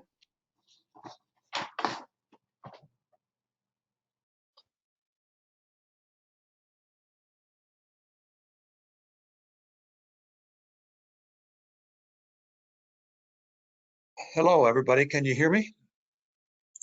We can, thank you. Hello, I'm Don Steinke. I taught physics and other science classes for 43 years, mostly at Fort Vancouver High School. I'm here to advocate for emissions reduction in the transportation sector. I was really impressed with all the comments made over the last 3 hours about those sorts of things. We frequently get asked, what are other cities doing? I recently attended a Portland City Council meeting and read their documents online. In 2020, the city of Portland passed a resolution declaring an emergency based on the reality of climate change. I'll read parts of their resolution, number 494, and I linked them in comments I sent earlier. Now, therefore, be it resolved that the Portland City Council declares that a human-made climate emergency threatens our city, our nation, humanity, and the natural world, such that an emergency calls for an immediate effort initiating greater action and collaboration that prioritizes frontline communities to restore a safe climate. And be it further resolved, the city of Portland asks other governments and businesses to rise to the challenge of this emergency by making climate commitments of their own and mobilizing their community wisdom to tackle this existential threat and restore a safe climate. And be it further resolved that the city bureaus with jurisdiction over transportation will coordinate with other bureaus to reduce vehicle miles traveled. Be it further resolved that the city of Portland will adopt new policies and development standards to further prevent expansion of new fossil fuel infrastructure and to reduce fossil fuel consumption. Be it further resolved that the city of Portland is committed to adjust and manage decline of fossil fuel use and will collaborate with stakeholders, including labor unions and frontline communities, to develop strategies that prioritize quality family wage job opportunities in the clean energy economy for workers who lose their jobs as a result of climate policy and for communities who have been excluded from benefiting from the fossil fuel economy. Be it further resolved that the Portland Bureau of Transportation will work to secure funding for free year-round transit access to all Portlanders 18 and under. And be it further resolved that before any future freeway expansions or expansion of projects, that the city of Portland will require demand management implemented equitably and close collaboration with BIPOC communities. Buried somewhere in those Portland City Council meeting materials was a remark about making those who pollute responsible for paying for the solutions. I wrote to their staff yesterday for more details, but I haven't heard back yet. Please support the City of Vancouver's efforts to reduce emissions. Thank you. And Alona is here with me and has prepared remarks, and we're using the same laptop. Can she? All right, yep, you can go ahead. Thank you. Hello, my name is Alona Steinke. Part of Portland's climate action plan is called the Rose Lane Project. I provided the link in my written comments. The goal of the Rose Lane Project is to speed up transit service by expanding the type of transit mall they have downtown to key transportation corridors out to 82nd Avenue, giving buses and streetcars priority where they are most delayed. The data shows that getting car users out of the way of bus operators speeds up service. The Portland Bureau of Transportation is making it clear that transit priority lanes and traffic signal updates are key agency priorities. Over time, as transit moves faster and more reliably on these lines, service will increase, helping move more people. Future transit service will provide 12-minute frequency or better all day and 10-minute frequency or better during peak hours. The Rose Lane project will center the values of racial equity and transportation justice throughout its development and implementation. The design of the project and its evaluation will be guided by the following measures. People of color will experience average commute times comparable to white people. People will consider public transit to be a rapid and reliable choice for daily transportation. People who use public transit will have more choices for where they want to live and work. People who use public transit will have lower transportation costs in terms of time and money. People will be healthier from improved air quality. The Rose Lane project will make more efficient use of the public right-of-way. Reducing vehicle miles traveled and getting more people to choose the bus or train over driving alone is critical for achieving our climate and transportation justice goals. The Rose Lane project will give buses and streetcars an advantage. It will help today's transit riders have a better journey and encourage more people to get on board when it is safer to do so. The two takeaways are Portland is taking emissions reduction seriously, and some of their ideas might work here. Thank you. Thank you. So we have two more. Next up is Glenn Young, and then we'll follow that with Barbara Bennett. Glenn, you're up first. Yeah, I don't know. Can you hear me? There's a new camera today. Yes, I can see and hear you. Okay, it's working. I first of all, I appreciate all of you guys being here. It's a long meeting, a lot of good information presented. But I wanted to share a little bit of a piece of history that I didn't know until, I don't know, probably 5 years ago. I grew up in the Park Rose area in Portland, and there is, I don't know how many of you know this, there is an island city in the city of Portland. There's an actual city called Maywood Park, and it's just northeast of the Park Rose area. And the history behind that was that when I-205 was built, the original path was scheduled to go right smack through their neighborhood and divide their neighborhood completely. And they actually formally became their own city in order to try to battle the freeway dividing them like that. And I think this is, you know, some of the conversation I heard tonight was very intriguing. Many of the issues that we talk about with equity, one of the things that I felt like was missing was context sensitivity.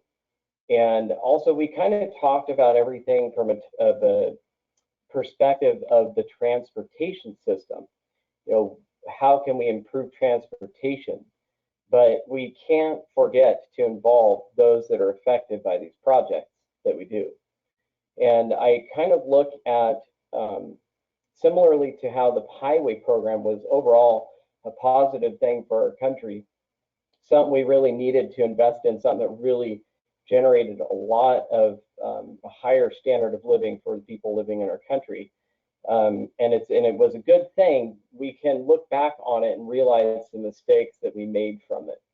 And I look at our drive for complete streets in a very similar light. It is definitely a noble goal. It's something that we need to accomplish in our city, providing as many modes of transportation as possible. But we can't forget to look at the neighborhoods that we're implementing projects in, and what does it do for those people that live there? How does it affect them?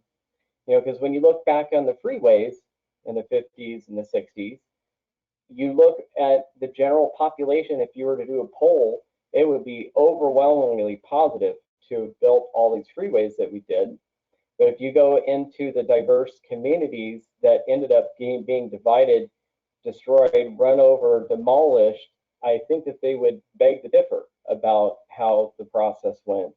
So I think it's very critical that we just not forget the people that are locally affected by projects when we make our decisions, when we make our transportation decisions. So Again, I appreciate all of you guys being here tonight and all the work that you do and the sacrifice that you make. So thank you. Okay, and last up we have Barbara Bennett.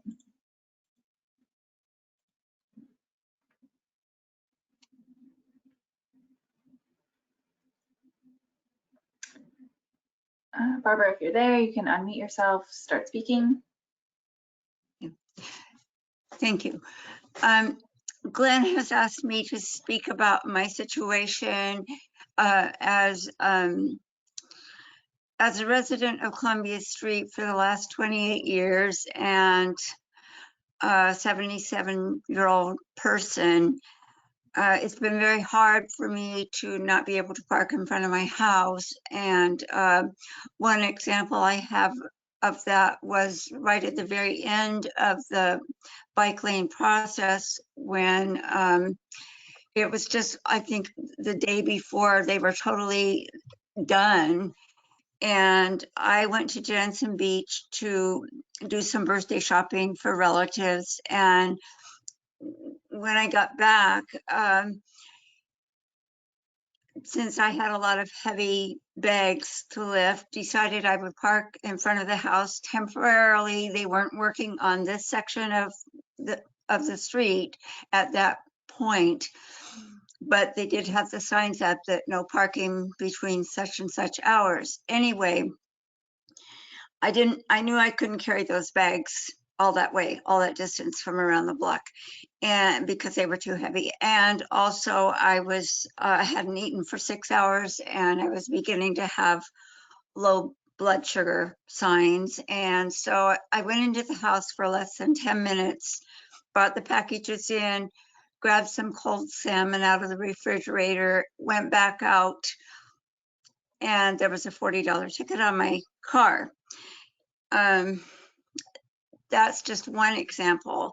My last trip to Costco, $220 worth of groceries that I had to lug from around the block, up, trying to go up my basement steps, which are very steep. It's a 100-year-old house, and I have two bad shoulders with one shoulder replacement. The other shoulder is rotator cuff tear that cannot be repaired.